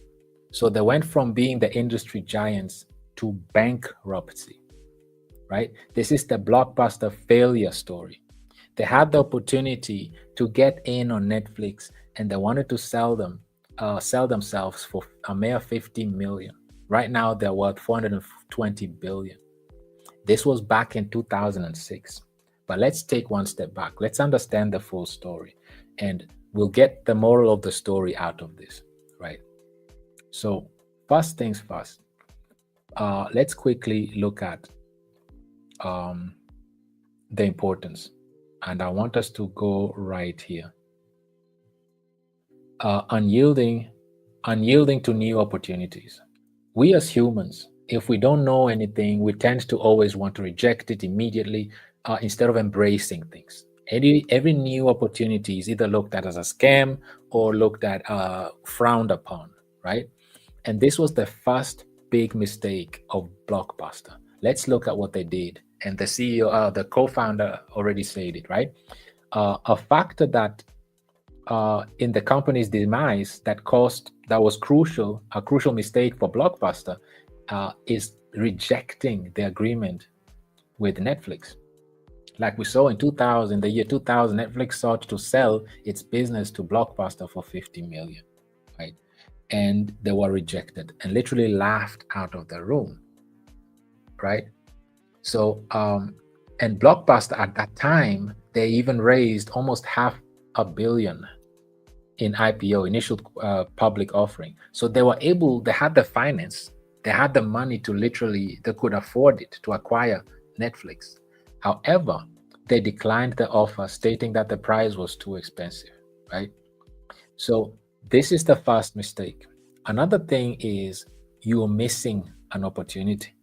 You never miss out on a new opportunity. If you have an opportunity, jump on it. Don't be the story that we're reading right now. Don't be the Blockbuster, right? And after Netflix bid rejected Blockbuster in 2006, were rejected, right? And 4 years later, let's jump to all of it. 4 years later, finally in 2010, Blockbuster filed for bankruptcy.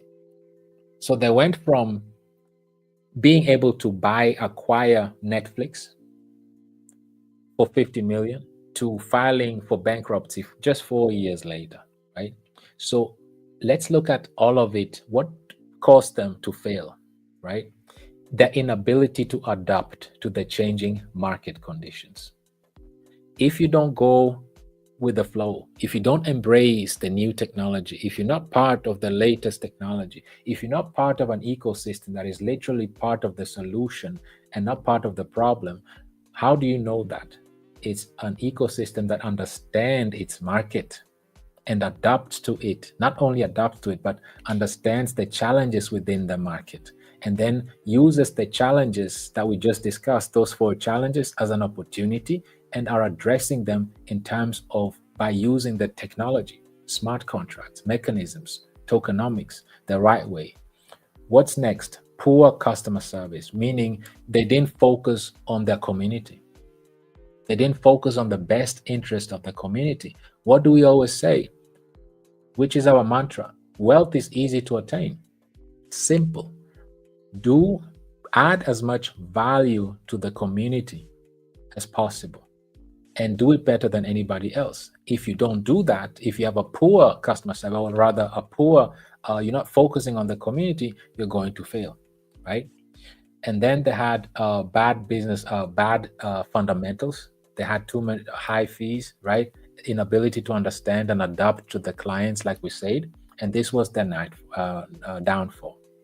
And Netflix recognized the market trends and they jumped on the new technology, which was the internet, right? And they had a more customer-friendly model that eventually surpassed that of Blockbuster, right? And the one great video rental chain serves as a business innovation lesson. Let's learn from mistakes. So they were being stuck in outdated models, right? They were still using outdated models. Does that sound familiar? Our current monetary system, financial system is outdated. That's why you see them spending billions of dollars coming together to build and back Ethereum, because if they don't, small DeFi communities like ours or DeFi platforms like Aave, Uniswap, and all of them are going to completely run over these large giants, right?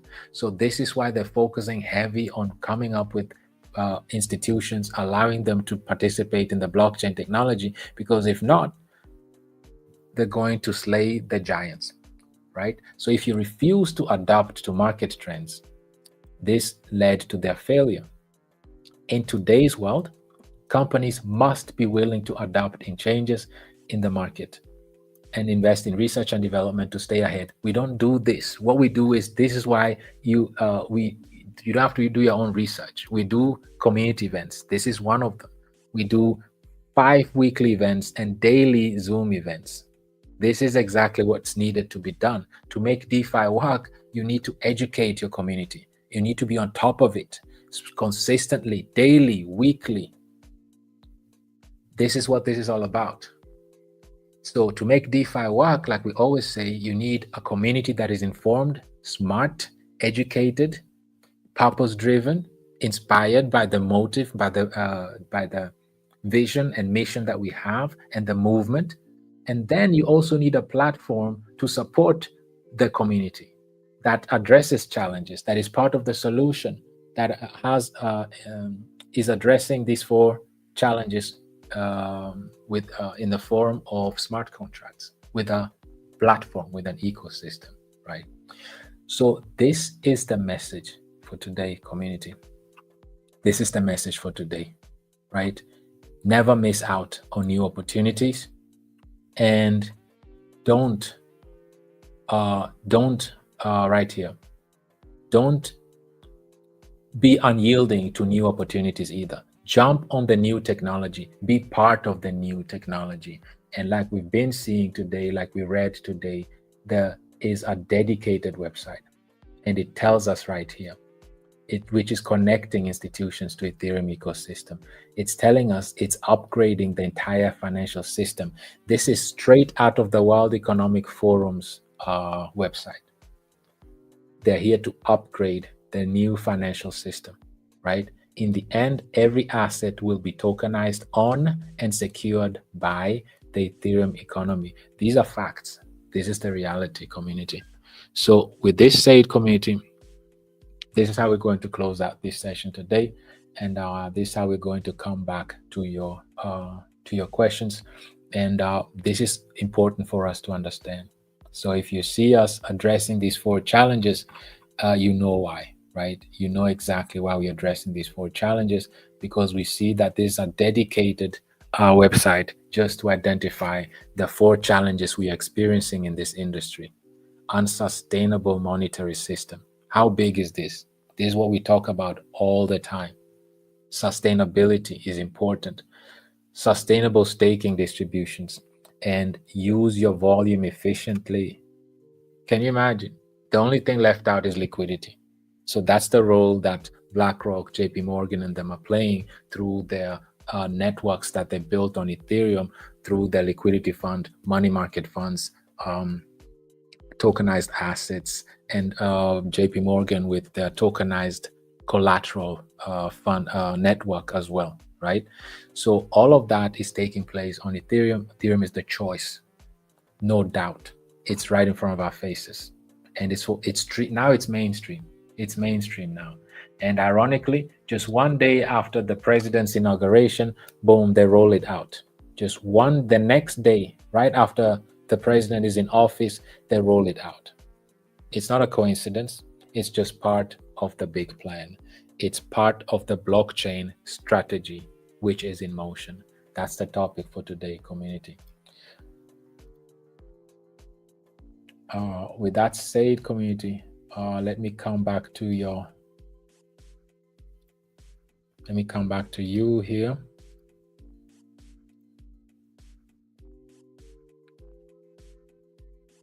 And then let's go through your comments.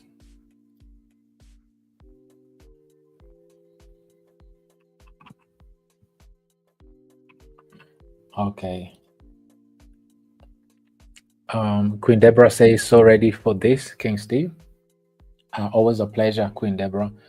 Very happy to see you always participating, engaging, and thank you for your feedback. I hope you are able to take away something great from today's session. We have King James saying, looking forward. I hope that you also are able to take away something from today's session. A pleasure having you and seeing you consistently in the community as well, King James. We have Queen Emily as well, saying that awaiting eagerly for Brother Steve. Always a pleasure seeing you, Queen Emily, in the community. I hope that you're able to, this message today, the session of today was able to inspire you, and you were able to take away something from it as well. We have Queen Patricia saying, waiting for our developer. to share with us on issues of blockchain. And as always, he won't disappoint. Thank you, Steve, and stay blessed always. Thank you so much, Queen Patricia. Always a pleasure seeing you in the community. You are very much appreciated for your consistency, your leadership as well, your inspiration to the community. And I hope that you really took advantage of this and that it benefited you today as well. Like we always say, these sessions serve as a point of reference, right? We always inspire and encourage the community to think critically. Let's not just take things for their face value. And the beautiful thing about knowledge is not just power, but knowledge brings confidence as well. This industry is already very emotional and sentiment driven. So to have that knowledge and that confidence, it gives us that peace of mind that we don't have to, be panicking and emotional like the market is. And this is why it's beautiful to see that what we've been talking about for all this time is finally one day after the president's inauguration, it's now they have a dedicated Etherealize, a dedicated website to educate, inform on Ethereum, on its ecosystem, on how they have partnered with Wall Street companies that want to join the ecosystem and build on it, and also how they've partnered with hundreds and thousands of Wall Street companies that also want to build, test on top of Ethereum. And like we read today and we see today, infrastructure is being built and heavily dedicated. $500 billion is heavily dedicated towards the blockchain for infrastructure. This is just amazing. It's beautiful to see these things happening, unfold.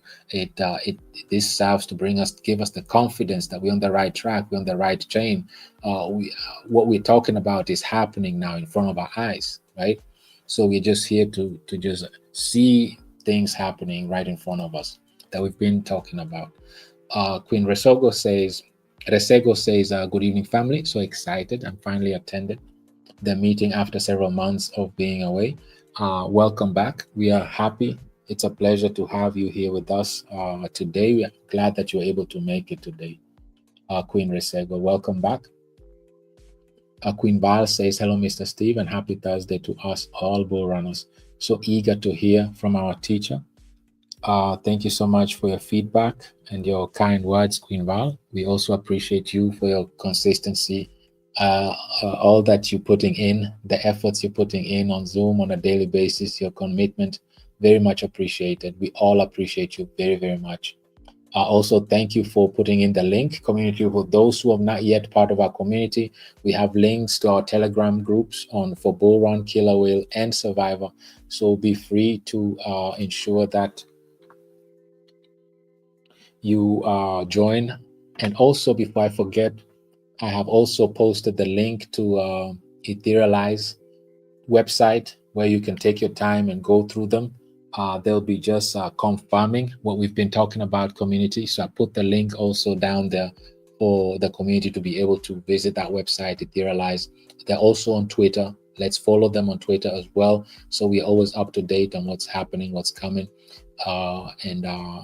Let's be part of that. So even when we retweet, we can be tagging them, or we can also be adding them so that they, since they are an education hub and we're already educating on a global scale, general scale rather, it's also might be very informational for them as well to see how we have already a community. We are building and growing a community that is also focusing on education and especially on the platform of Ethereum, on the monetary systems, everything that we as crypto enthusiasts are eagerly in need of understanding, right? So Queen Kube says, eagerly waiting for today's session, Steve. I hope, Queen Kube, that your eager is not disappointed and that you're able to take away something from today's session. We are pleased to have you and see you in the community. It's always a pleasure seeing you in the community as well. We have Queen Lati here, says, greetings, BULLRUN ecosystem community. Another great day again to listen to King Steve, unpacking what he knows best about the crypto industry. Take us on, Developer Steve, and the temperature heats up. Thank you so much, Queen Lati. You're so much appreciated. Thank you for your enthusiasm. Thank you for your contagious, positive attitude that is so contagious. And thank you for your leadership as well. You're very, very much appreciated, Queen Lati. We appreciate your feedback. We appreciate you in the community as well. We have King Theo saying, greetings, my great brother Steve. Dearest Queen Mom, Awina, and my wonderful BULLRUN family. I can't wait to get this blockchain strategy topic started. Thanks for everything, great professor. Thank you too, my great brother Theo. Always a pleasure reading from you. Nice to see you in the community. I hope you and yours are doing fantastic. It's a pleasure. We appreciate your feedback as well. Queen Grace says, it is yet another day to learn more from our very own Mr. Steve. Thank you, Steve, for always keeping us ahead of everyone. We are an informed, educated, and inspired community. Queen Grace, there's really nothing else to add to what you just said. This is really beautiful. And this is the whole goal, is for us to be a community that is from all over the world, that appreciates the blockchain technology. And to do that, we have to all be informed, educated, and inspired, purpose-driven, right? And all on the same page. So thank you so much, Queen Grace. You are very much appreciated for your leadership, your consistency. You are very much appreciated for all that you contribute to the community as well. Thank you for your feedback. We have Queen Kenole says, hi, BULLRUN family. Time to expand our knowledge with new developments of blockchain. Beautifully said, you know.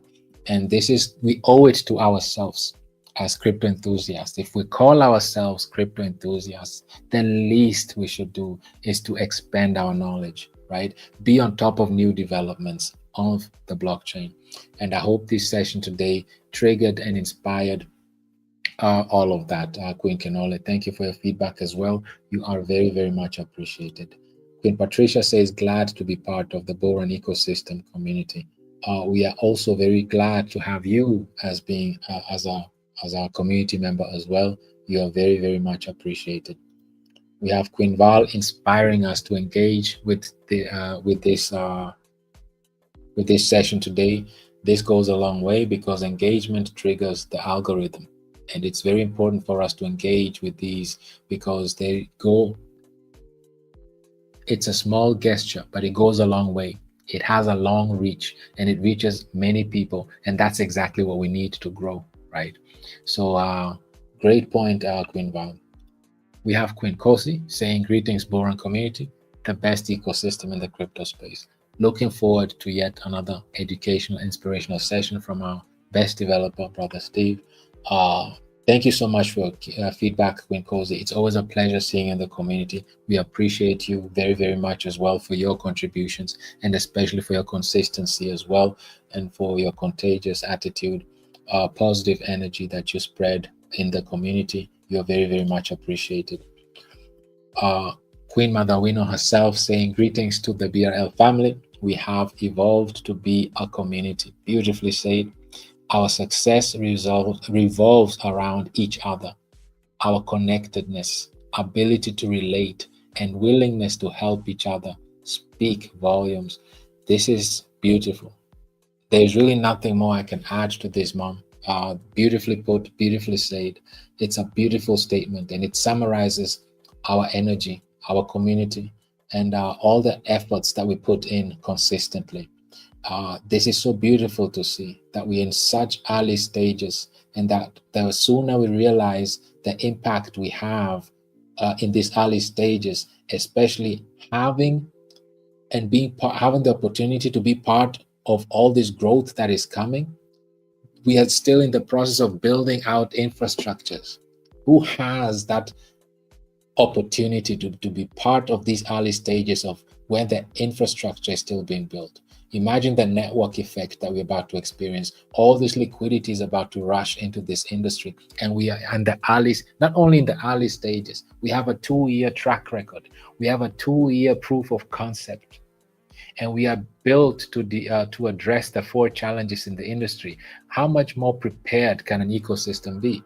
And we're doing weekly events, daily events. We're inspired and purpose-driven. I mean, success is all we know, literally. Right? So thank you, Mom, for that beautiful statement. Thank you, Steve, for your unwavering and steadfast support and commitment to the community. Thank you too. I can only give it back. I'm learning from the best. And your leadership by example inspires all of us. You're very, very much appreciated. You're very much loved as well. So thank you so much as well. Also, what I want to add is that I'm just doing my little part as a community member, right? I'm just doing the little part, what I know best, and everybody else is doing the same thing. We are a community, right? It's not a one woman, one man show. We're all working together as a community, and everybody's chipping in daily, consistently to the growth and the benefit of this ecosystem. So I have to give it back to the community and to you as well, Mom. Thank you for the feedback as well. We have Queen Aloshi says, greetings, BULLRUN family. Very ready to be informed and educated on this God-given opportunity of blockchain technology. Thanks, Dev Steve, for your faithfulness in teaching us. God bless you, and Awinu. Thank you so much for your very, very warm and kind words. Thank you for your encouragement, for uplifting us and the community as well. You're very much appreciated. We also appreciate you for being part of this ecosystem, and you make the difference as well. Your dedication, your commitment, your consistency goes a long way. You're very much appreciated, Queen Aloshi. Here's my great, great brother and King Abdullahi says, looking forward to today's YouTube discussion, blockchain strategy in motion, promises to deliver actionable insights and expert analysis. Hello to the amazing BULLRUN family. Thank you so much, King Abdullahi, the BULLRUN analyst. We appreciate you very, very much. Thank you for your feedback and your comment. Very, very much appreciated. We have my brother Otieno here saying, good evening, family. Proud to be part of the future of financial revolution. Thank you, Steve and Mama Wino, for this wonderful opportunity. Be blessed. It's a pleasure seeing you in the community. My great brother, glad that you're able to take away something from today. I hope so. And we are happy to have you in the community. We are also happy and privileged to have you within our ecosystem. We have Queen Louisa saying, good evening, BULLRUN family. We have come a long way together. Absolutely. Let's continue to learn and be united in love. There's really nothing more to add here, Queen Louisa. You really hit it and brought it home. I can only thank you for your input, your feedback, your consistency, your uplifting of us as a community. You're very much appreciated for your wonderful and beautiful words that you just said. Thank you for uplifting us. And yes, we need to really stay connected, stay united. And we really came a long way. Absolutely. We have Queen Viola says, hello, family. Another exciting session. It's an honor to be part of the BULLRUN community. Thank you, Brother Steve, for your commitment to empower us. Thank you too, Queen Viola, for being consistent, participating in these community events, all your efforts, tireless efforts you're putting in, day out, consistently. Very, very much appreciated as well. This community is only possible with all of us individually, right? It's not a one man, one woman show. It's not a one queen, one king show. It takes every single one of us every day, consistently, all our efforts put together brings our success, right? That's the beautiful thing about this industry, about the blockchain technology. We are from all over the globe, and we all have one purpose, one vision, and this is to be informed, educated in terms of the blockchain technology, and to utilize this platform that is addressing these 4 challenges in the space. That's the only way we can make DeFi work. Queen Beatrice says, good evening, Queen Mother, Brother Steve, and BRL family. Thank you for educating, informing, and inspiring us about our business. Blessings to you, my brother. Blessings to you too, Queen Beatrice. I hope you and yours are doing fantastic. Always a pleasure seeing you in the community. You are very, very much appreciated. Queen Alice, greetings to you, Queen Alice, as well. Greetings, King Steve, our Queen Mother and community. Nice being here and looking forward to be inspired, educated, and empowered with great info by our dev, King Steve, still focused and positive. Beautifully said, Queen Alice. We appreciate your positive energy and your focusedness, your consistency, your leadership, your kind words. your inspiration that you have for us as a community. You're very much appreciated. Always a pleasure seeing you on these various platforms, being consistently engaged. We appreciate you very much. Queen Tomeletso says, good evening, BULLRUN family. Our developers, Brother Steve and Mama Wayne, are looking forward to today's session. We are very humbled to have you today with us, Queen Tomeletso. We appreciate you taking your time and being consistently participating in these community events. We appreciate you very much, Queen. And thank you for your feedback. And I hope that today's session brought some value to you in terms of being informed, educated, and inspired. We have Queen Alice says there was a disagreement between President Trump and Musk about AI project. Could that have an effect? Beautiful question, Queen Alice. This is where we really see that Elon Musk is really taking his Doge task really serious, the Department of Government Efficiency. In terms of the budget, yes, that was the disagreement that they have. Trump sets it at 500 billion that private sector is supposed to invest in the AI infrastructure, not in specific projects, but not in projects, but in infrastructures. That's very important to understand and differentiate.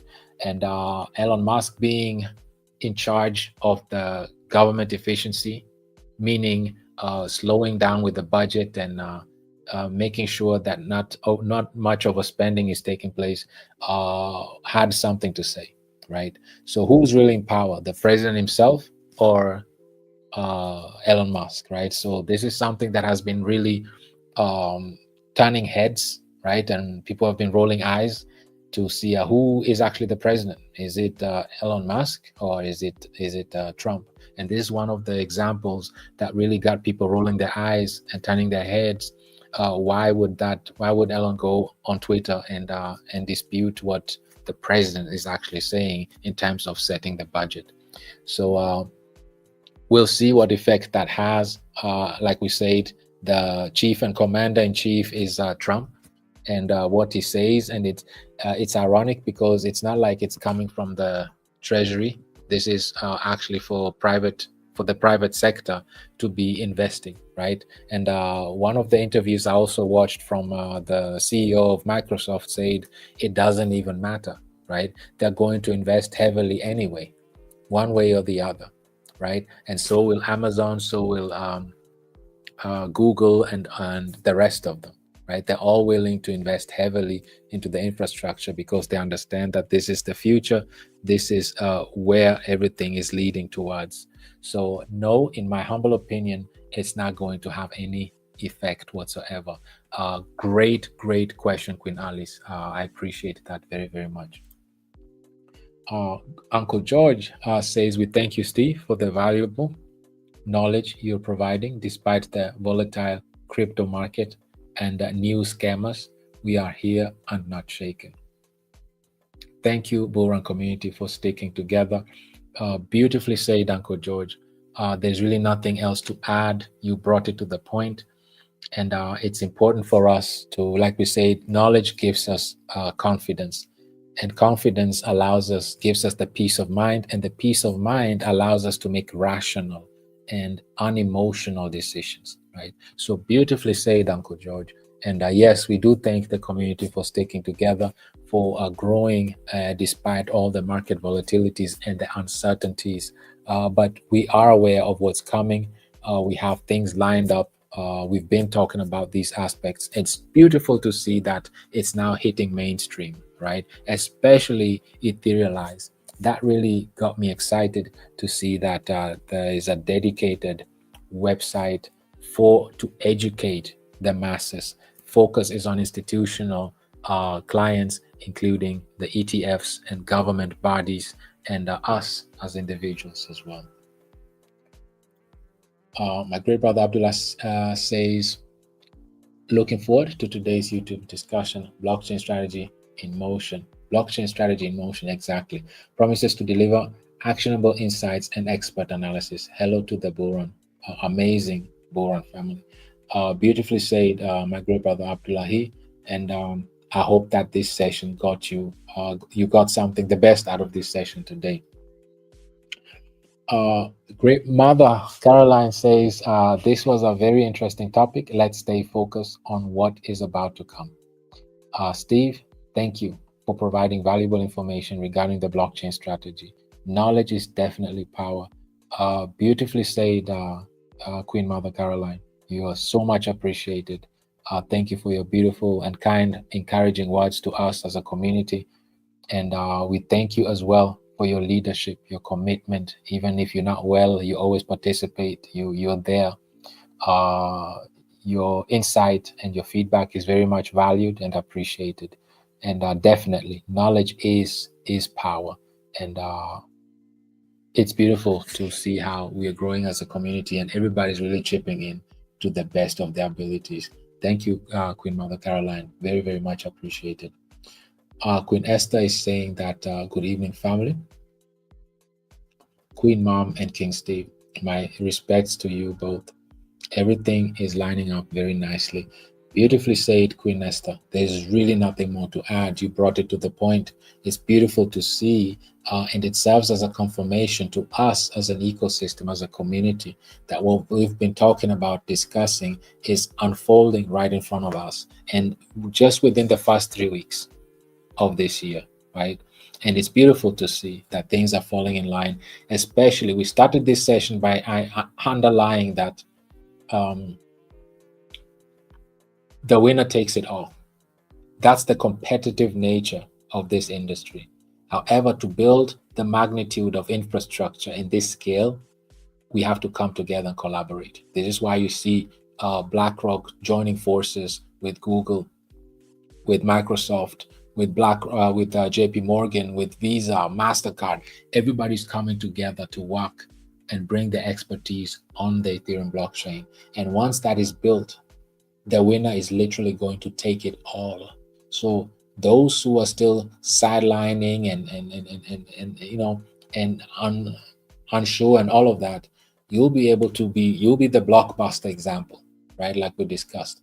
Take advantage of the opportunities, take advantage, jump on the technology. This is the first time in financial history that, unlike the internet, blockchain technologies, specifically Ethereum, is not just a tech, but it's an asset that we can be part of and participate in before the infrastructures are even built, before regulations are even cleared.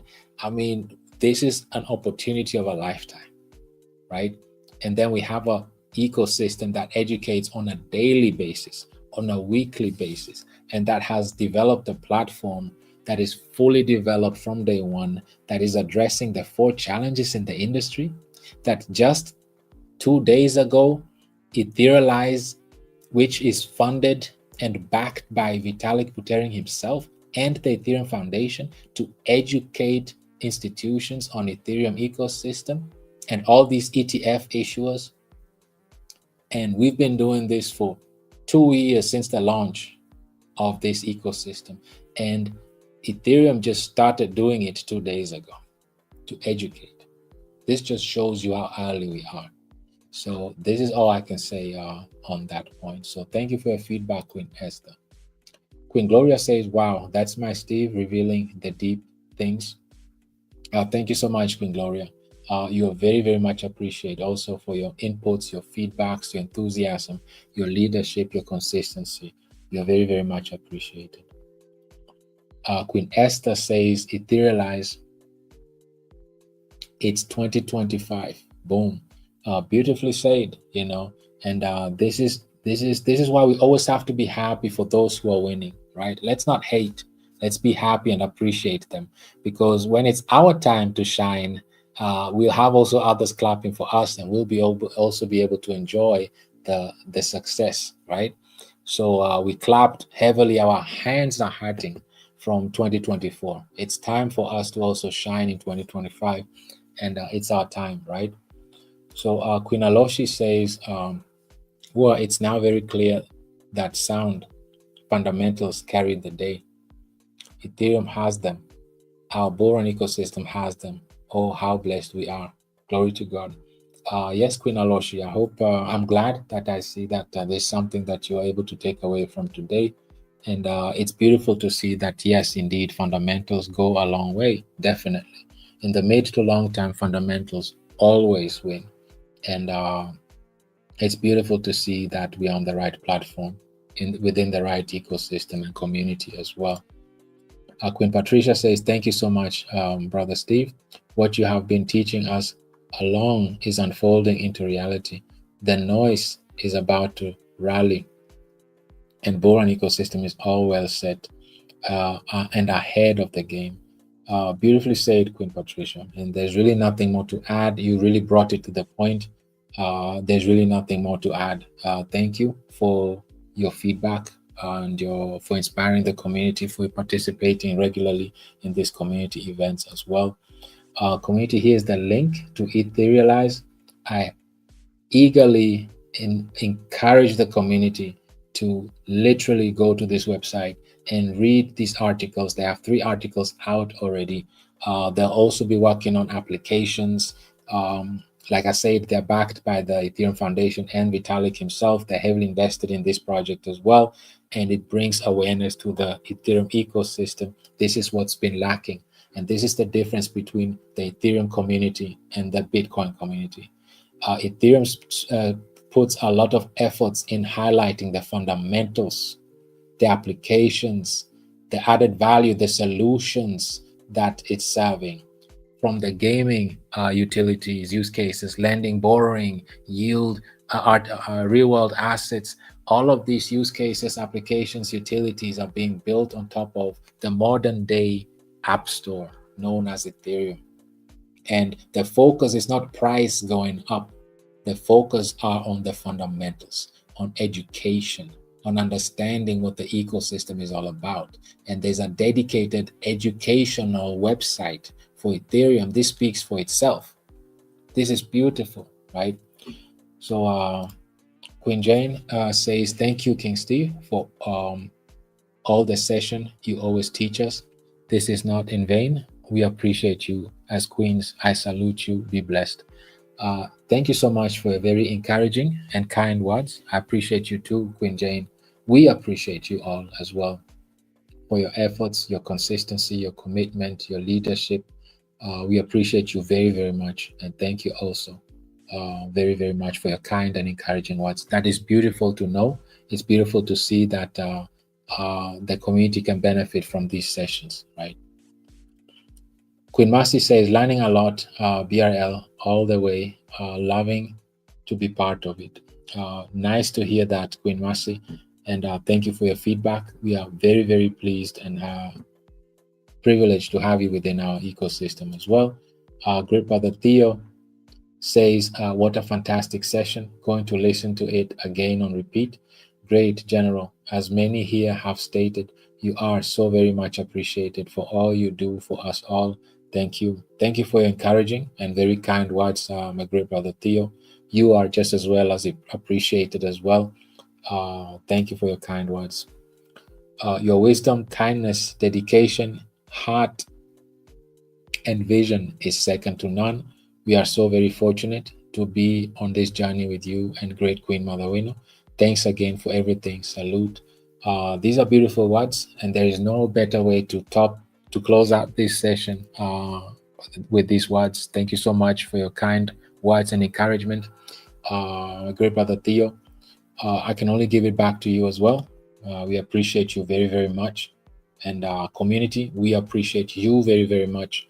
Let's keep going. Just like we said here, it's important for us to go through this journey together. Like great brother Theo said, we are all in this together. And we can only win together, right? And this is the beautiful thing about the blockchain technology. We used it to put the community's best interest at heart. It's a win-win for everyone, right? And it's not a one king or one queen show. It takes every single one of us.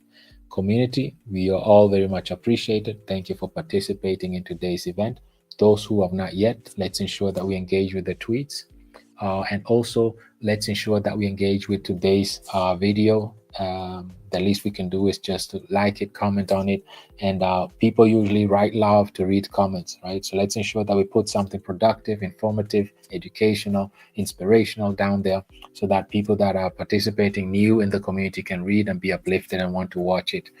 With that said, community, I want to wish you a wonderful rest of your week, and till we meet again, community, bye bye everyone. Let's stay focused, let's stay hungry, let's stay consistent like we always are, as we grow this community, as we grow this movement that we have.